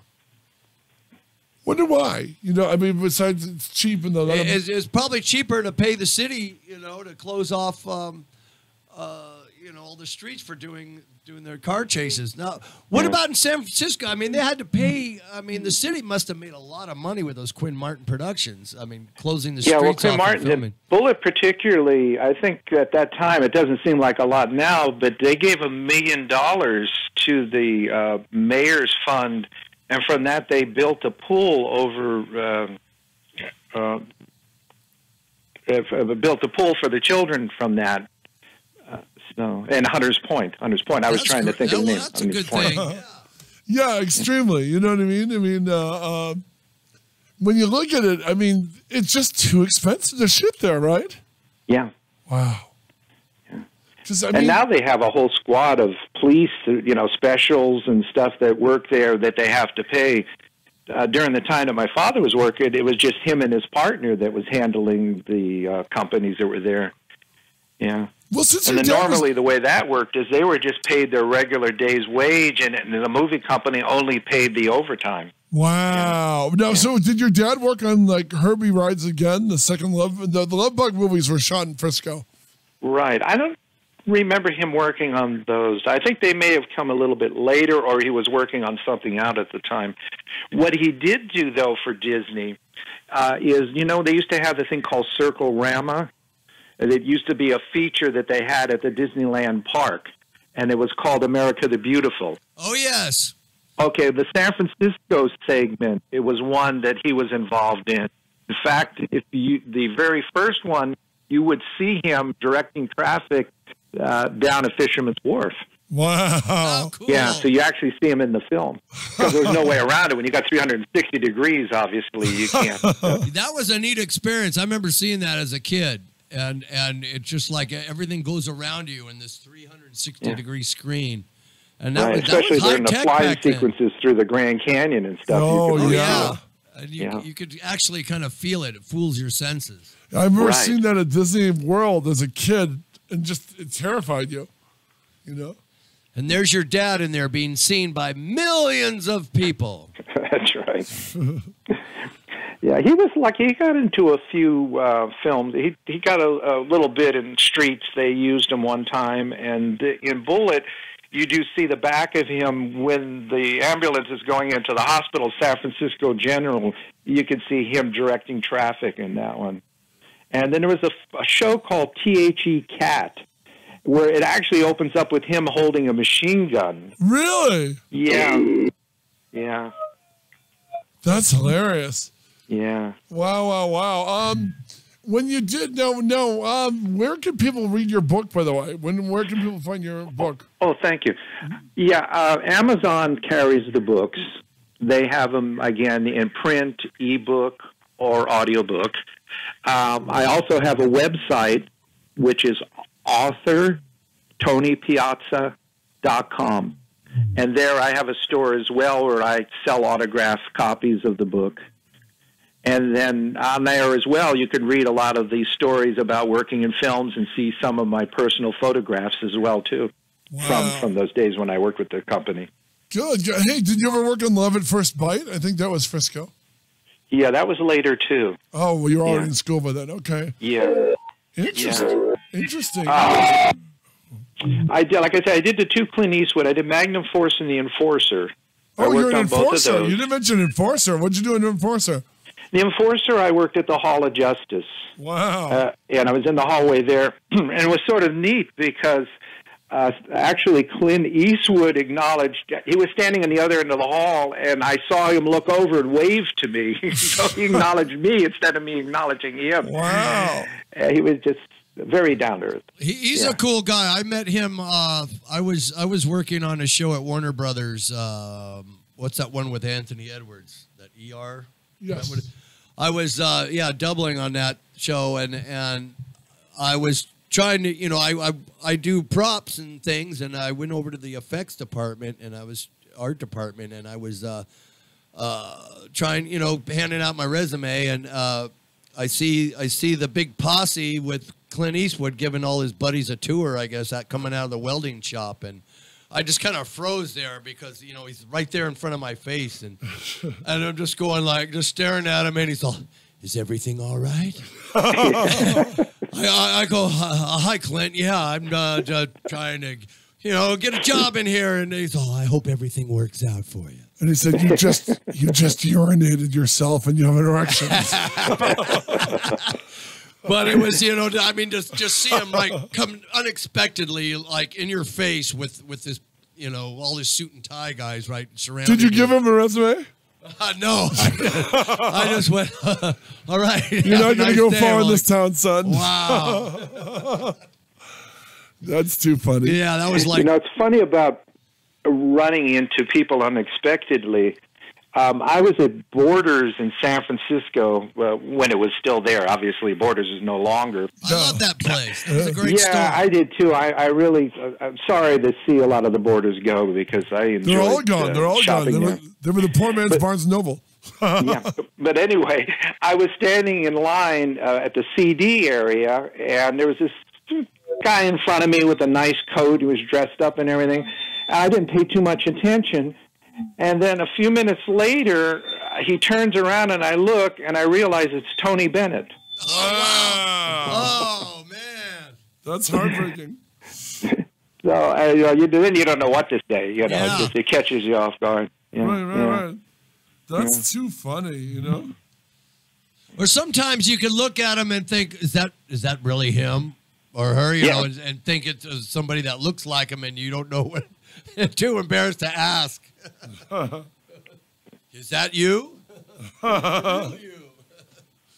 That's fascinating when you think about it. A little anecdote about high anxiety. Yeah, please. High anxiety was a real fun set to work on. Oh, mean, everybody was just, like they had 100 cups of coffee. You know what I mean? They were crazy. It was crazy. And I remember Ron Carey, in between shooting, he would go out and he'd do a whole comedy act, all the people standing around watching the shooting. Wow. And, everybody was up, everybody was laughing. It was just a whole different atmosphere from, let's say, when you're doing a drama or whatever. And Mel Brooks was really funny, and he was fun to work with. And what he did was something very similar. I guess Jerry Lewis had developed it, where they would put up a video camera next to the regular film camera, and they would shoot a scene. Then after he would finish, he would go back and review it on the video camera to decide whether to either print it or not. And so when he would do his little act, and then they would sit around, and then they would maybe laugh at themselves, and in which case he would say, "Go ahead, let's print it." Wow. Interesting. Yeah, that was before videotape, really, right? When they were commonplace to tape while they were shooting. Right. Wow. Fascinating. So that's how I guess Jerry Lewis directed when he did his own films, obviously, because he wanted to see himself, and you couldn't do it when he's in the scene. So. They used to call those dailies, right? When you film it and you review it. Yeah, well, yeah, dailies would be when they would send them back to the studio. They would develop it, and then usually the director or somebody would sit down in the studio, and they would see whatever they shot that day. Yeah. So this is actually a little quicker than dailies, actually. I mean, it's almost like an instant, you know. Wow. That's amazing. When you think about that, that's just amazing.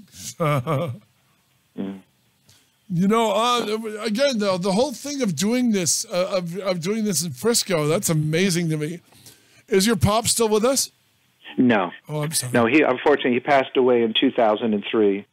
Yeah, about 6 months after my mom, who passed away in 2002. Yeah. I'm sorry about that. Yeah. Interesting. But so people can get your books. What are you working on now, Tony? I'm working on a sequel to my last book, Murder is Such Sweet Revenge. And one of the things that I like to do when I write is I like to actually go to the locations that I'm writing about, and I like to eat at the restaurants and get the whole feel for. I take photographs that I refer back to, and this one starts at the Grand Canyon. So actually in December we were at the Grand Canyon, and I was going around taking pictures and get a feel for. So when I sit down at the typewriter and write it, it's as real as possible. Yeah. Wow, nice. You know. And the same with Hollywood, because even though it's in the 1930s and I do a lot of research, I do find a lot of areas like the, Bradbury Building, for example, and I'll go down and spend some time in there and take photographs and eat at some of the restaurants like, what is it, Nate? The Pig and the Whistle is one I can think of. Oh, yeah. The Pig and Whistle. Yeah. Wow, wow. Yeah. Interesting. Well, this has been great, Tony. Oh, I've enjoyed it. Thank you. So once again, how could let's promote your books again, and where? How many books are available right now? Okay, there's 6 books available right now. 5 of them are in print, ebook, and audiobook, and then the bullet points is only available as an ebook. And bullet points can be found on Amazon, iTunes, are the 2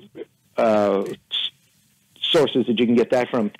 And then the other books, again, are all on Amazon, or they can go to my website, which is authortonypiazza.com. Gotcha. Yeah. An author is like a book author. Yes. Yeah. Okay. All right. Perfectly. Author. Very nice. Thank you. So we want to thank you so much for calling in and giving these awesome stories. Yeah, Tony, thank you so much. Thank you.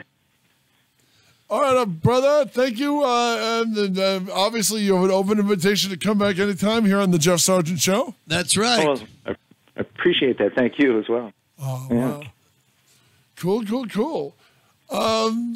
Now we go. We're waiting. Now we got our next guest is Mike Copley, manager from the Standells. Yes, sirree. And thank you again, Tony.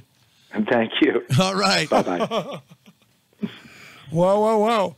Okay, so Mike Copley should be calling soon.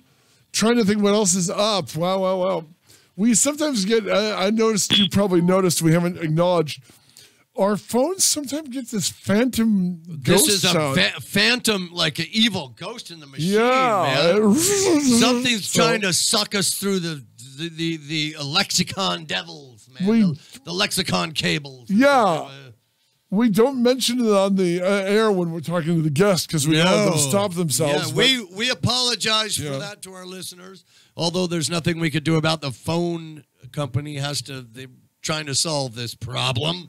So we're working on it, but it's a bad idea for a week. That's what happens when you call your radio station Chaotic Radio. Yeah, and maybe they should change it to a C instead of a K. They told They told Dutchie not to build on the Indian cemetery, and he said no one would notice. I know. It was cheaper land.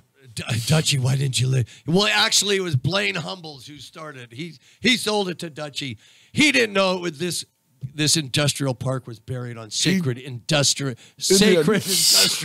Indian industrial land. Yeah, Blaine said nobody's going to notice a bunch of Indian gravestones, and they threw them aside and built the station. Yes, he neglected to watch that movie, Poltergeist. He moved the grave markers, but not the graves. Oh, they moved the grave markers, not the grave. Oh, no. So now these Indians get their revenge by messing with our phoners.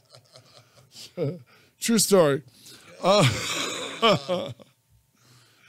But yes, you're on Chaotic Radio. We're going to have the manager, the Standells, calling in. Yes. Which will begin our exciting second half on the Jeffrey Sargent Show. Okay, I'm gonna message him right now. He's messaging him right now to get ready. He's probably putting on his best suit and tie, not knowing it's just a phoner. And that, my friends, will be that.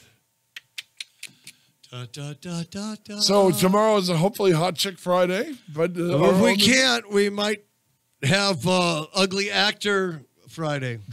Ugly Actor Friday. I won't tell, but maybe our friend from Pomona will come in.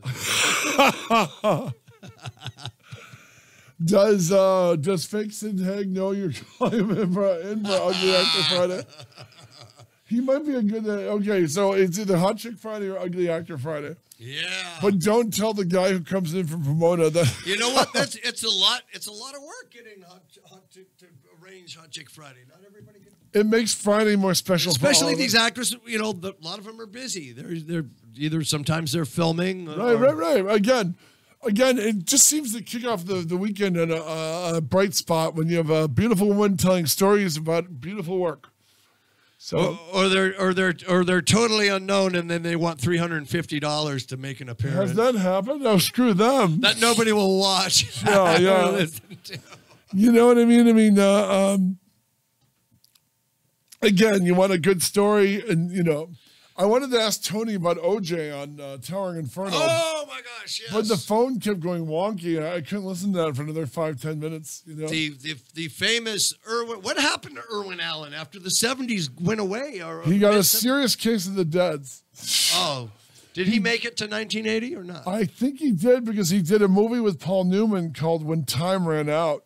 Really? Yeah, he tried towards the end of his career.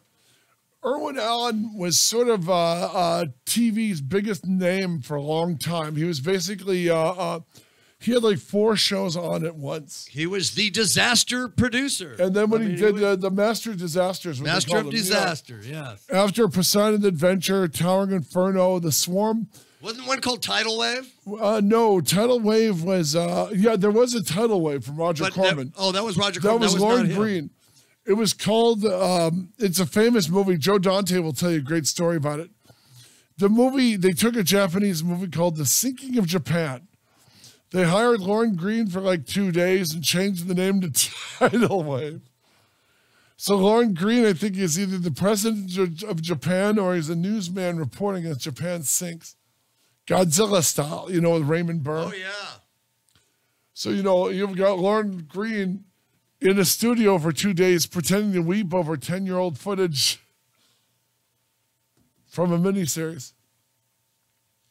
So by the time 1980, what was the last big Irwin Allen? Was it, what order was it? We had Earthquake. Was that before Towering Inferno? I don't know. Earthquake. Poseidon Hold Adventure. on. Earthquake was not Irwin Allen. That was, what? Yeah, that was Jennings Lang, I believe. That was Universal. Irwin Allen did the Poseidon Adventure. He did the Towering Inferno. Kind of a genius idea. Towering Inferno, there were 2 different movies that were going to be... Oh, here he comes! Oh, wow. Okay, cool. Ask me this tomorrow. Let me press a button. Mike Copley, you are on the air on Chaotic Radio. Welcome to the Jeff Sargent Show. How you guys doing this morning? Not bad, Mike. First, most important question. Are you related to 80s babe Terry Copley? Yes, that's my brother. Well, she was actually a pinup model. Terry Copley? No. Wait a minute. Yeah. She's the your model, brother. Oh, the actress Terry Copley. Yes, sir. T-E-R-I. Yes. No, I'm not. Damn. Bummer. Because we were going to book your brother ASAP. No, that's no. She's no related to me at all. My brother's also in the band and stuff, but no, not at all. Which band is your brother in? He's in a band called the Street Scene Music up here in Big Bear Lake. Oh, you're in Big Bear. You're in Big Bear as we speak. Wow. I noticed nice. he's got a 909 prefix on his phone number. I did not know that. I did a special effects gig where I had to drive to Lake Arrowhead through Big Bear and all that. And it was always a white knuckle trip when you're heading into the mountains over there, you know? Oh, I know, yeah. So it must be freezing. Are you? How cold is it up there? Is there snow on the ground? It's right now. It's 19 degrees outside. 19. Oh my God! In Southern California. In Southern California, screw that. 19 degrees in the mountains, and there's guys surfing right now down in Huntington Beach. Well, I think we could have been surfing up here too because it's been so nice, but lately it's been cold the last few days. Wow. But so you've literally got snow all around you. Yeah, we got about 1.5 inches right now, but I guess we're expected some more later on this week. Do you go skiing, Tony? I mean, Mike, I'm sorry. That was my idiot friend here. I skied years ago, but I live right down the street from a ski area. Wow. Well, Mike, talk to us. What bands did you represent? Talk about that. Well, I right now I currently manage the Standells garage punk rock band out of the 60s, 1966. Wow. Actually the first really punk rock band, and right now I'm working with the Nelsons, and I work with Rick Derringer. I work with just a lot of people. Wow, Rick Derringer. Just a lot. He's been around forever, but how does he stay so young, man? How old was he when he was when he was in the McCoys? He was a young kid, wasn't he? Yeah, he was like 16 or 17. Hang on, Sloopy. Yeah. Wow, Hang on, Sloopy. That's amazing. Rock and Roll Hootsie, and he also, produced Edgar Winter and Johnny Winter. Wow, Frankenstein. Matter of fact, here we go. Rick was on the guitar on Frankenstein. Yes. I seen a video. I did not know that. Wow. I saw a video of that in the studio, and I was like blown away, man. Did you represent? Yeah, he's great. Did you represent any girl singers, Mike? What now? I'm sorry. Any female groups? Did you rep any female groups? No, not really. I've worked with a lot of them. I've worked with Marilee Rush. I've worked with Anna and Nancy Wilson and stuff. And, it's just many. Belinda Carlisle a long time ago. Did you? What did you work with Carlisle on? Well, what was that? I just booked her. I booked her and stuff like that. Wow. Yeah. One of the leader of the Go-Go's. A while back. Interesting. Yeah. What other groups? Give us your greatest hits. We want to hear the names. What now? Of Standells? Of the people you've represented. The greatest hits? Yeah. Okay, well, let me see. We got Rick Derringer. Well, no, not represent. I've worked with. I've worked with. Sorry. Yeah, I've worked with. Rick Derringer, you got the Rock and Roll Hoopie Tube. And we got them, of course, with the McCoys, and they did Hang On Sloopy. And then of course, you have, I'm working with the Matthew Better Nelson. Wow. And stuff like that. And they've got a group right now that's called I should say, called Scrap Metal, and then Ricky Nelson Remembered, which is a really good show. You go up to MatthewGutterNelson.com. You can see all their stuff on there. Wow. Okay, then go on. And just many. I worked with the a long time ago with the Turtles. Wow. We did the Happy Together Again tour back in 1986. Amazing. They first got started, and stuff like that. And then I worked with Tiffany Did you really? You worked with Tiffany? A long time ago. And I think we're alone now. Wow. You know, and stuff like that. Her all version, I guess. That's amazing. She started Paul touring Revere and the again. Raiders. Oh, Paul Revere and the Raiders. Are they all still with us? All the band members? Well, the band, the band is. They've got, of course, Paul died, but they have Ron Foos, they have Doug Heath, they got Jamie Revere, they got Darren Dowler. Wow. You know, and it's just they're still out there, rocking and rolling. That's amazing. They were on Batman. They were on one of the smartest episodes of the old Adam West Batman TV series, His Honor the Penguin. I mean, a really smart, brilliant episode. You know what I mean? A great show. Yeah. Wow. Well, the Standells, they were on the Munsters, of course. I just saw that episode last week. I was watching. They just ran it on TV. I would just watch it. Me TV. Me TV. And I go, oh my God. They were just kids, man. It's like, okay, they can't just kids. They can't get a hotel. They can't get a hotel, so they rent the Munsters. Right, the manager. I like the manager. I look at that sometimes. And I'm saying, gosh, Larry, what if? But at that time, Dirty Water hadn't come out yet. It was just getting ready to be released. Wow. So it's really neat. And they were playing Beatle cover tunes. They covered the Beatles. Beatles. I Want to Hold Your Hand, and I think it Do the Ringo or something like that. They play I Want to Hold Your Hand on the Munsters? Yes. That's astounding. Yeah. That's astounding. Well, they were featured on, Larry Campbell, you should probably get him on sometime, but he's got all the big history of this, but, they were featured on Mitch Hill's Ben Casey, Ride on the Sunset Strip. Oh, no, that movie. Aldo Ray and Lindsay Farmer. Wow. Yeah, just many. I remember Julie Newmar telling me Chad and Jeremy guest starred on Batman because the Beatles turned them down. With that Chad Jeremy? Yeah, I believe it was Peter Gordon. No, Chad and Jeremy. Chad and Jeremy did Batman because the Beatles had turned them down on doing Batman. Really? Wow. Yeah. I didn't know that. Yeah, because Catwoman, she said the original script, it was Catwoman stealing the Beatles' voices. Well, that's when the British invasion, all that was going on, there were so many, the Beatles opened the floodgates, and everybody else kind of came in with a flood, right? And stuff, and yeah. I got Denny Lane. I worked with a lot and stuff off and on, and he was with Paul McCartney and Wings, and he was founder of the Moody Blues, and he's going to be inducted in the Rock and Roll Hall of Fame next month. Wow. And Denny's got some great stories. Early Beatles with Paul McCartney. He's just an incredible person, and still touring around with some of the members of Wings and does his own thing with the. It's got a.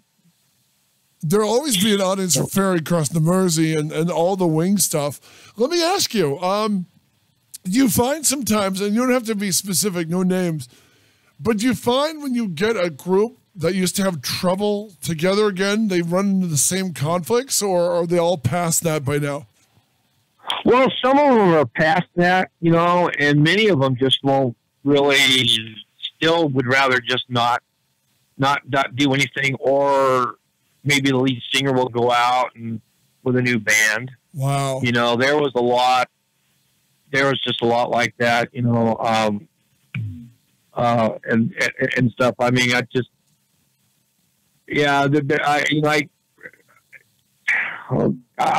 know. I mean, it's just many, but there's a lot of them go out as original artists.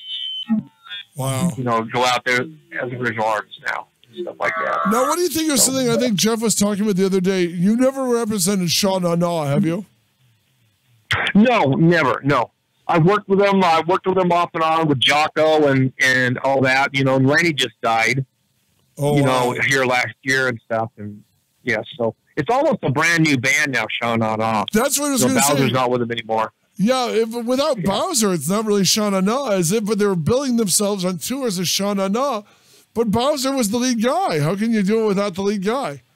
It happens. Wow. You know, it happens. You know, the many of these bands are going out there and without any original members at all, and they use the name and stuff, and it's kind of how it is.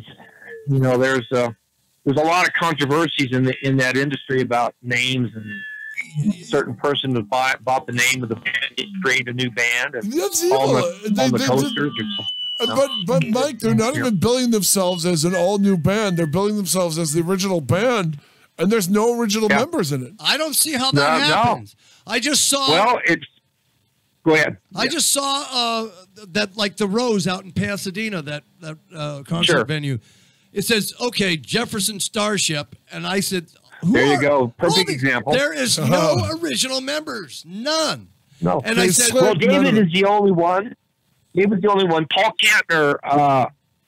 Kantner died a year and a half ago. Wow. And there's no original members at all. Kathy Richardson is the lead singer, and she was actually endorsed by,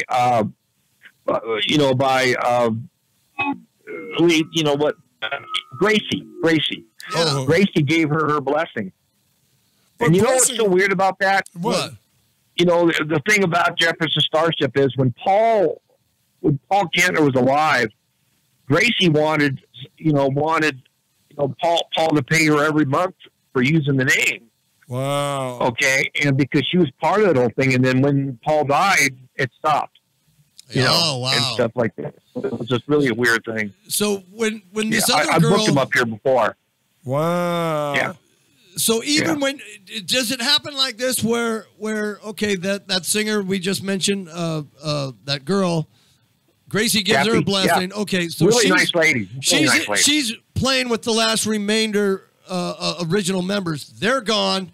So now she gets these other members and it's basically a cover band and carries the name. Yeah, it's pretty much what it is. You know, David, gosh, I'm just bad on names, but he is the only original member left. You know, and Marty Ballin, all of them are gone. Mickey Thomas, they're all gone. They're not gonna be a part of that anymore. But they still tour around. They do real good. And I remember guitarist, the long hair guy, Craig Chiquito. Okay. And him, because I saw them in high school. I remember he was playing guitar, and Marty Balin was. Right. Yeah. It was the Red Octopus tour when I saw them. Yeah, you know, and that's when they were. That's when they were really strong. All those great songs came out. Count on Me, Miracles, and an old friend of mine actually produced them, Larry Cox. Wow. You know, and Larry Cox also did Precious and Few and a bunch of other stuff with Climax. Wow. And Larry got into the studio with him, and it was just completely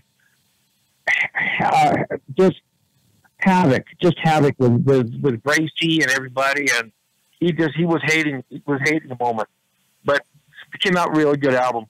Wow. No, Mike, do you book them when they like to appear at the Pomona Fairgrounds and that sort of thing? I used to. My biggest thing right now I'm working with is working with the Standells, okay, and I'm working as an associate with Gunnar and Matthew Nelson, part of their team and stuff like that, and getting shows and stuff and everything. So we're looking to do a lot of stuff and that's kind of where I'm at right now. I've been doing this since 1986, off and on. Wow. Who was the first band? Yeah. Who was the first name band you looked after like that? Well, I worked in 1986 a while. Then I got out of it for a long time.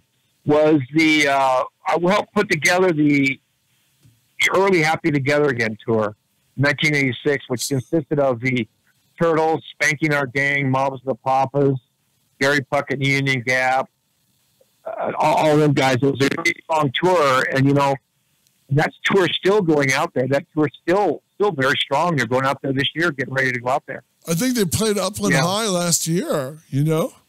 Yeah, they got the Cowsills, the Turtles, and they got Mark Lindsay this year. They have the Association, and and you know, a few others. Do you Yeah, have so do it's you a have strong show.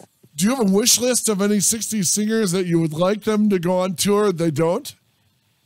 Well, yeah, God, yeah, you know, I like to be able to see, you know, I like to see what's left of Buffalo Springfield to go out again. Wow. You know, I like to be able to see, you know, God, gosh, I don't know. A lot of them are still out there. A lot of them just don't go out anymore. You know, because many members passed away, so they just do not go out anymore. Jeff is friends. Jeff introduced me to one of the guys from Redbone. Okay. Pat Vegas. Yeah. I'd like to get him on the show. Pat- He does a radio show. Well, Pat Vegas is a cool guy. You know, Lolly died a few years back and stuff like that. Was So Lolly Pat, the lead singer? What's that? Was Lolly the lead singer of Redbone? Yeah, Lolly was the lead singer. Then you have Pat Vegas and a few others in there. Yeah. Wow. Yeah, Lolly sang "Come and Get Your Love." But I remember Pat's talking to him right after Guardians of the Galaxy, and Jeff introduced me. And it was right after Guardians of the Galaxy opened. And he was just so touched and so overcome by the sudden jump of back to obscurity for the band. And then after Guardians used Come and Get Your Love so beautifully, bam! I mean, he said it was all Redbone all the time. Yeah, you know, Witch Queen of New Orleans came out in 1970, I think. Wow. And they didn't have nothing until 74. You know, and when that came out, it just launched them. I mean, it put them on the Midnight Special. Right. Everything. Wow. Yeah, I mean, they played, it just really launched them good. And it kind of, you know, after that, they kind of just faded a little bit. You know, that's what happens with many bands. You know, they'll do that one hit wonder, and then that's it. And then sometimes they'll have two hits. And God bless them, they had two hits. Witch Queen still shows up on like Halloween albums. But I mean, when you look at Come and Get Your Love, when James Gunn chose it for Guardians of the Galaxy, it kicked them back alive. You know what I mean? I mean, there was nothing. Oh, it does. And it does. And Pat, you know, like I said, Pat goes out every once in a while, but I believe he has his own radio show. He does. Yeah, he does. I sold him my Fender 3/4 scale bass guitar. About 10 years ago. Nice. I sold it to him for $200. Oh, you moron! Wow. But I felt honored and privileged to sell that to him. You know what's amazing about one guy I'd like to see go out more? There's a guy named Tony Burrows. You ever hear of Tony Burrows? Sounds familiar. Why do I know that name? Okay, Tony Burrows, and this is a great story, and I'd like to see him come back and do this.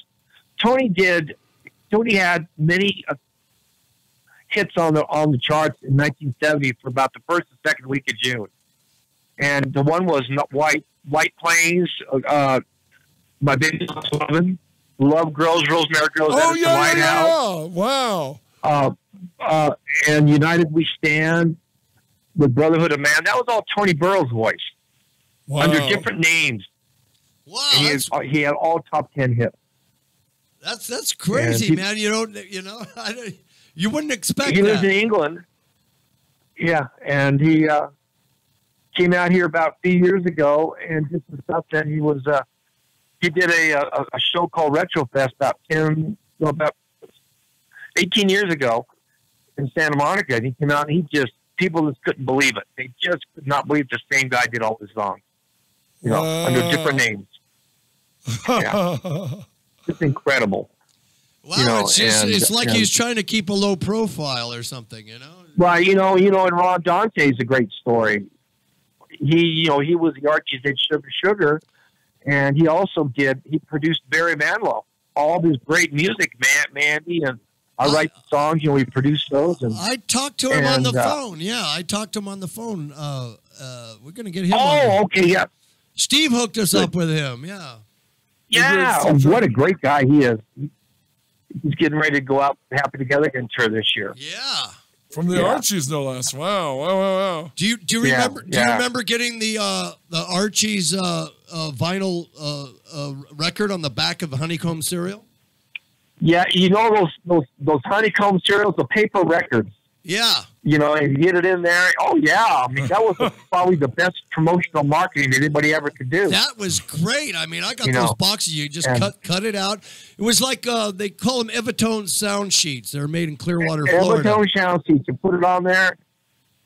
Mad Magazine did that with Alfred E. Newman. It's a gas. Yes, yeah. The Gall Put in in the Mad Mag Family. with that. They did the Archie parody Yeah. on that. And also And, had Bobby Sherman, too. Bobby Sherman, you know, Easy Come, Easy Go. Yeah. Wow. And Raisin Bran, I think. Yeah. Yeah, It's a way yeah. to get fans. All post serials were doing Yeah. that. That was such. I wish they'd do that again. But you know, like now that we Yeah. got this resurgence with all the young people getting turntables again. You know. Yeah, you know, that's the vinyl's coming back, you know, as well as, you know, I know that the vinyl has the true sound. It doesn't have all the compressed. It's not compressed. No, you know, I and love have the a crackly turntable pop. here.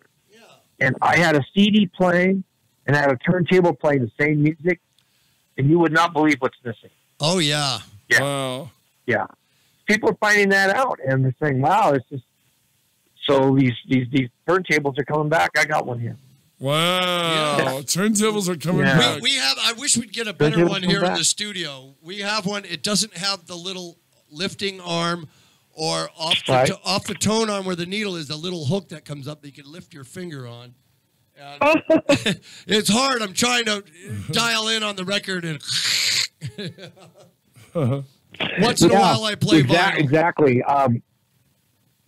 That's what the old radio stations had, and they went all to this other music, and now some of these online radio stations are starting to turn back to vinyl now. Yeah. And they're running them and make the original music. Wow. You know, the Standells have some vinyls come out, you know, and it's really what's going on these days. People really want to see those old records come back. And so you can go online and the Nelsons, go out to the Nelsons, they got a vinyl available. A recent one right now? Is it a new song? They go out to their website. Yeah, some of their past songs they have. They're releasing some of those on vinyl, and it's really cool. You know, I miss it because the vinyl, when you get an album, sometimes, especially ones that fold open, or even colored vinyl on a single, you know, and they put stickers or a little, you know, extra package, you know, it's just something physical that you could touch and, you know. Yeah, exactly, and that's what it is. And the 45, and the 45s now are coming out, but it's a little bit different. On that, they have the 45, but they have looks like a 33 and a third, but it's a 45. Yes. You know, you don't have the big hole in it. Yeah, and it's still neat. It's just all quality. Yep. You know, and a friend of mine worked at a radio station for years. Bob Morgan, he used to be with Carol and KTBS a long time ago, and he lives out in Las Vegas, and he's got a lot of vinyl collection too, and he does his regular show, and he's saying the same thing about vinyl. It's the only way to go. Only way to go. You know. That's amazing. See, you know, sometimes some people I hear that some many stores aren't even selling CDs anymore. You got to go online to buy them. I know. God. Yeah, people aren't going to the store anymore. It's all online.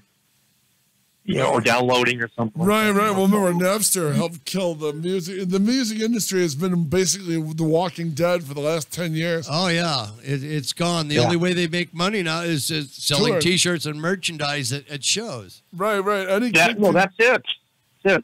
It's how it is. You know, you go in and do an album, and you're either going to release it online now, or you're going to do something and downloads, and it's, you know, save them a lot of money. I guess an artist will make more money. Wow. So whoever wrote the music, I guess, owns the catalog. So when's the next? That was a big thing. So when's the next Standell's live performance going to be? Well, we got some coming up. We got some in the works right now. I can't confirm anything, but it's going to be in 2018. There's quite a few things we're working on right now. So you go out to the website and stuff like that. So you will let Patrick and I know when you guys are performing, and by all means, we want to come to the show. We do, and meet the band. Yeah, you know, we did a great show with Rick Derringer in L.A. last June the 3rd. Very good, very good response from that, and at the Palace Theater. And if you go on PBS, Cornerstones of Rock was a program that we taped in WTW Chicago, and the Standells were on that, as well as Rick Derringer, the American Breed, New Colony 6, the Buckinghams, the Brian Shames, just many, many on the same stage all together. And go to the website, Standells, and see the link. Yeah. I would love to meet Rick Derringer. He made the BC Rich Mockingbird guitar popular. Well, yeah, he is still fantastic. The whole band, there's a trio there, and they just rock, and they just rock. And we're hoping to do some shows this year with them as well. I loved it when he produced the Slammies when he's working with the WWF back in the mid '80s. Oh, I know that. That was great. For those of us who don't, played on all the songs. Talking about those. What were the Slammies, you guys? Talking about that, Gary Hart, who was managing Hulk Hogan, he's with a group called Gentry. The Gentrys, yeah. Yeah, and him and Gary Raspberry, got together about many years ago. Gary Hart in Nashville and did some stuff, and so Hulk Hogan mentioned the Gentrys a lot, kind of brought them alive again for a while. Yes, it did. No, Hulk Hogan plays bass too. Does he? Yes, he does. Hulk Hogan plays bass. Hulk Hogan plays bass. I remember all that was going on. Yeah. They had everybody doing these concerts in the ring and stuff like that with all in their trunks and stuff. And yeah. It was funny stuff. Well, kind of created all that. Yes, Roddy Piper had that one song. What was it? It was kind of up yours, like giving the finger kind of. Yeah, I forgot what it was. That was all happening in the 90s. Yeah, it was called For Everybody. That's what it was. For Everybody. Yeah. That was the name of the band? I met them guys. I met all of them just about, and stuff, and we're in Vegas and doing some stuff.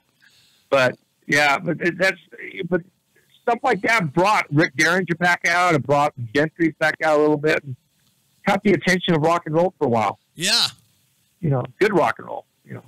Wow. Yeah. I don't know what to call the music today. I just don't know what to do with it. Yep. I just like the old stuff. That's amazing. And Krabby Appleton and all them, he's taking a surgeon, as well as Arthur Brown, Crazy World of Arthur Brown. He's out there doing some stuff right now. I love Arthur Brown. I mean, The God of Hellfire is such a great song. And he still does that. He still has that crown of fire he does, but he uses it quite differently since he almost burned the stage down a few times. Stuff a long time ago. Oh yeah, the good old days of stage of pyrotechnics. Yeah, it's just, you have a fire on there, you get somebody that burns down like. That's when you had flash pots and you could do all that stuff on stage, and fire a shotgun and I mean, now you got air canisters popping confetti because you're not allowed to shoot flash bombs anymore. Yeah, ever since that thing with White Snake, yeah, people are really paying attention to those indoor events now. You mean Great White? Great White. That's what it was. Don't blame White Snake. When you kill 150 people, you got to attribute to the right band. Yeah. There you go. Yeah. Wow. I mean, to me, that's amazing because half the thing you're there is for the pyrotechnics and stuff. Oh, I just used to love the big old bang and the flash and the smoke would come out. I mean, using real gunpowder, It was all controlled. But then things kind of got out of a little hand a little bit. Not only they were not thinking of safety as much, and then they, now they do again. And I mean, I saw Poison and Def Leppard a few months ago, and it was nice. It was such an '80s kick in the pants. I had such a great time, Did they use lasers? You go out to you go out to the like on the Nelsons, you got the Nelsons thing, you got scrap metal. You got Cherry Keeley, you got a bunch of Night Ranger and people like that on that show, and one show, everybody on stage. Wow. Yeah. And one lead singer from all these bands. Isn't that amazing? And that's kind of what's being created right now. Shows like that are being created, getting all these lead singers and these big rock shows. And, and so we're trying to, with the Standells, do stuff like that too. And so, you get connected with, more stars. So. That was amazing. Standells represented punk rock. They did it. They punk rock in early, 65. Yeah, Wow. the garage scene was awesome back then. So they were even before Question Mark and the Mysterians? Well, the Question Mark and the Mysterians, it was about the same time, actually. Wow. 65, 66. But Standells kind of have their own thing, and Larry Tamlin can really give you the history on that. More on that. It's really up to him to do a lot of that interview. When did Strawberry Alarm Clock come out? Strawberry Alarm Clock came out in 66, 67. Uh-huh. They had the Incense Peppermints. Yeah. And Love. The guitar player. Arthur Hill. No, not Arthur Hill. It's Arthur Lee. Yes. Yeah. And, it's such an interesting story. John Fleckenstein, who used to be with the Standells, John passed away this year. And stuff. He was with Arthur Lee for a while, and he was saying that if it wasn't for Arthur Lee, the Doors would have never got their recording contract with Elektra. Yep. Really? Because of the, they're all playing at the Whiskey a Go-Go, and you watch the Doors movie, that does not really represent what really happened, and stuff like that. So, wow. He's got a great story about Arthur Lee and the Doors and stuff like that, and him on the recording contract. Jeez. Well, look, Arthur Brown, though. Have you ever read Arthur Brown? I worked with him quite a long time ago. He's still out there. He still does this stuff. He was living in Texas for a while, but I believe he moved back to England, Birmingham, England. I think is where he's from. But he still does stuff. Wow. He'll go out there and do stuff. He'll go out stuff with, and he's 70, late 70s, but he'll still do it. The Perfect Cup of Tea is one of the greatest songs I've never heard before. I heard it on Jonesy's Jukebox. It's like, it's hypnotic. It's Arthur Brown backed by like some vibing guitar telling you how to make the perfect cup of tea. That's all it is. Yeah. Yeah, exactly. Yeah. But brilliant. But he goes out there with some of the other, the rock and rolls and stuff like that and does this thing, but not often, but he'll do it. So where can people follow you, Mike? Yeah, we got our show. We got to plug our sponsors, and our show is going to end in 5 minutes. So plug away, my brother. So now it's time for you to promote and plug away what you got going on. Okay, well, first of all, with the Standells, we're looking for 2018, and I'm working with Matthew and Gunnar Nelson on some stuff that could be 2018, and that will be announced soon, and that's pretty much all I'm doing right now, just working with both those bands. I'm so dedicated to both. They're really helping both, awesome. and working with Gunnar on that and stuff and stuff. And, things are going to be popping pretty soon. You'll look on the Facebook page and stuff, and then the Standells Facebook page. And, Larry's got some great stories he's putting out there right now about the Standells, and stuff. Always great stuff on the Standells. Excellent. Always. I love them guys. I just love working with them. Well, I can't wait till they play, and we'll show up. We'll all get together and hang out. We'd love to see you. Oh, yeah. You're darn right. It'll be all good. It'll be all good and stuff. And just stay tuned. We want everybody to go out there and like the Standells page. All Facebook right. page. The Standells.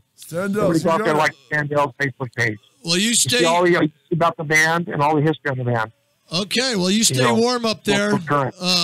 You're 19 warm, degrees. Mr. 19 degrees. 19 degrees in You got Southern it. California. What the hell's wrong with you? Move 2 miles away and be warm. No, I've been up here. I've been up here for over 50 years off and on. Wow, that's I was in great. the I military for a love the long cold time. during the winter, though. Yeah, it's nice, but we haven't had a winter yet. But we think it's finally going to hit next week. Yeah. All right, Yeah. man. Well, thanks a lot for calling in. Yeah. Got some great stories. Thank you very much. And we'll see you soon. Thanks, Mike. Thank you so much. All Thank right. you. Okay. And thank you, Steve Joyner, for bringing Mike to our attention. Yes, thanks, Steve. Cool.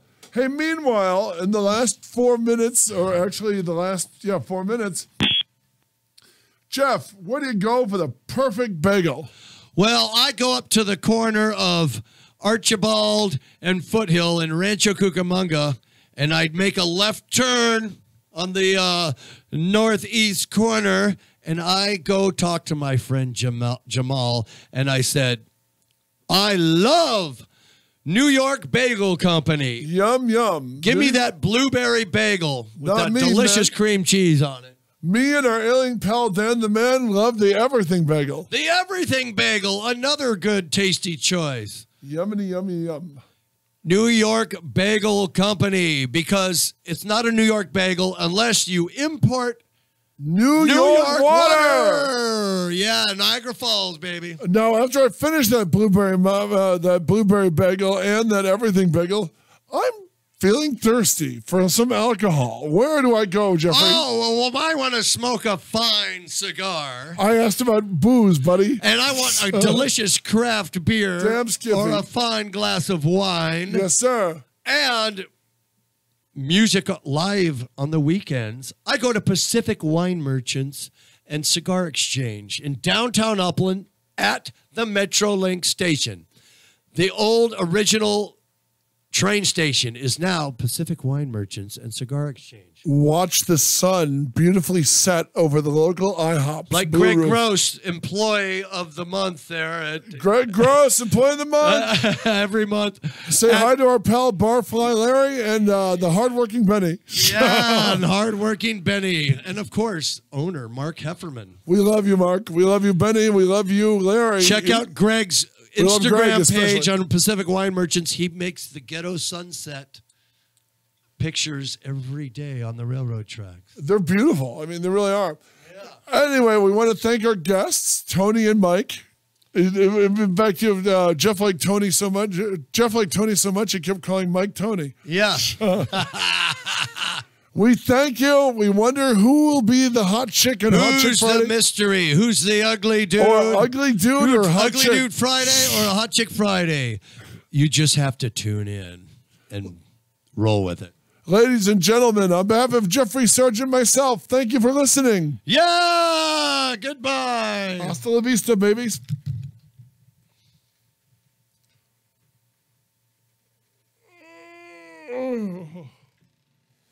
Guess I'll put on my shoes.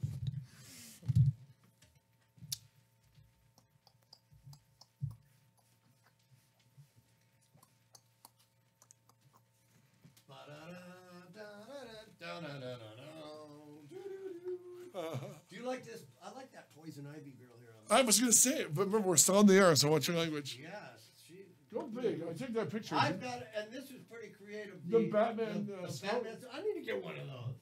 Go fall. And I got the only thing, like our friend Clint would say, that's wrong with this.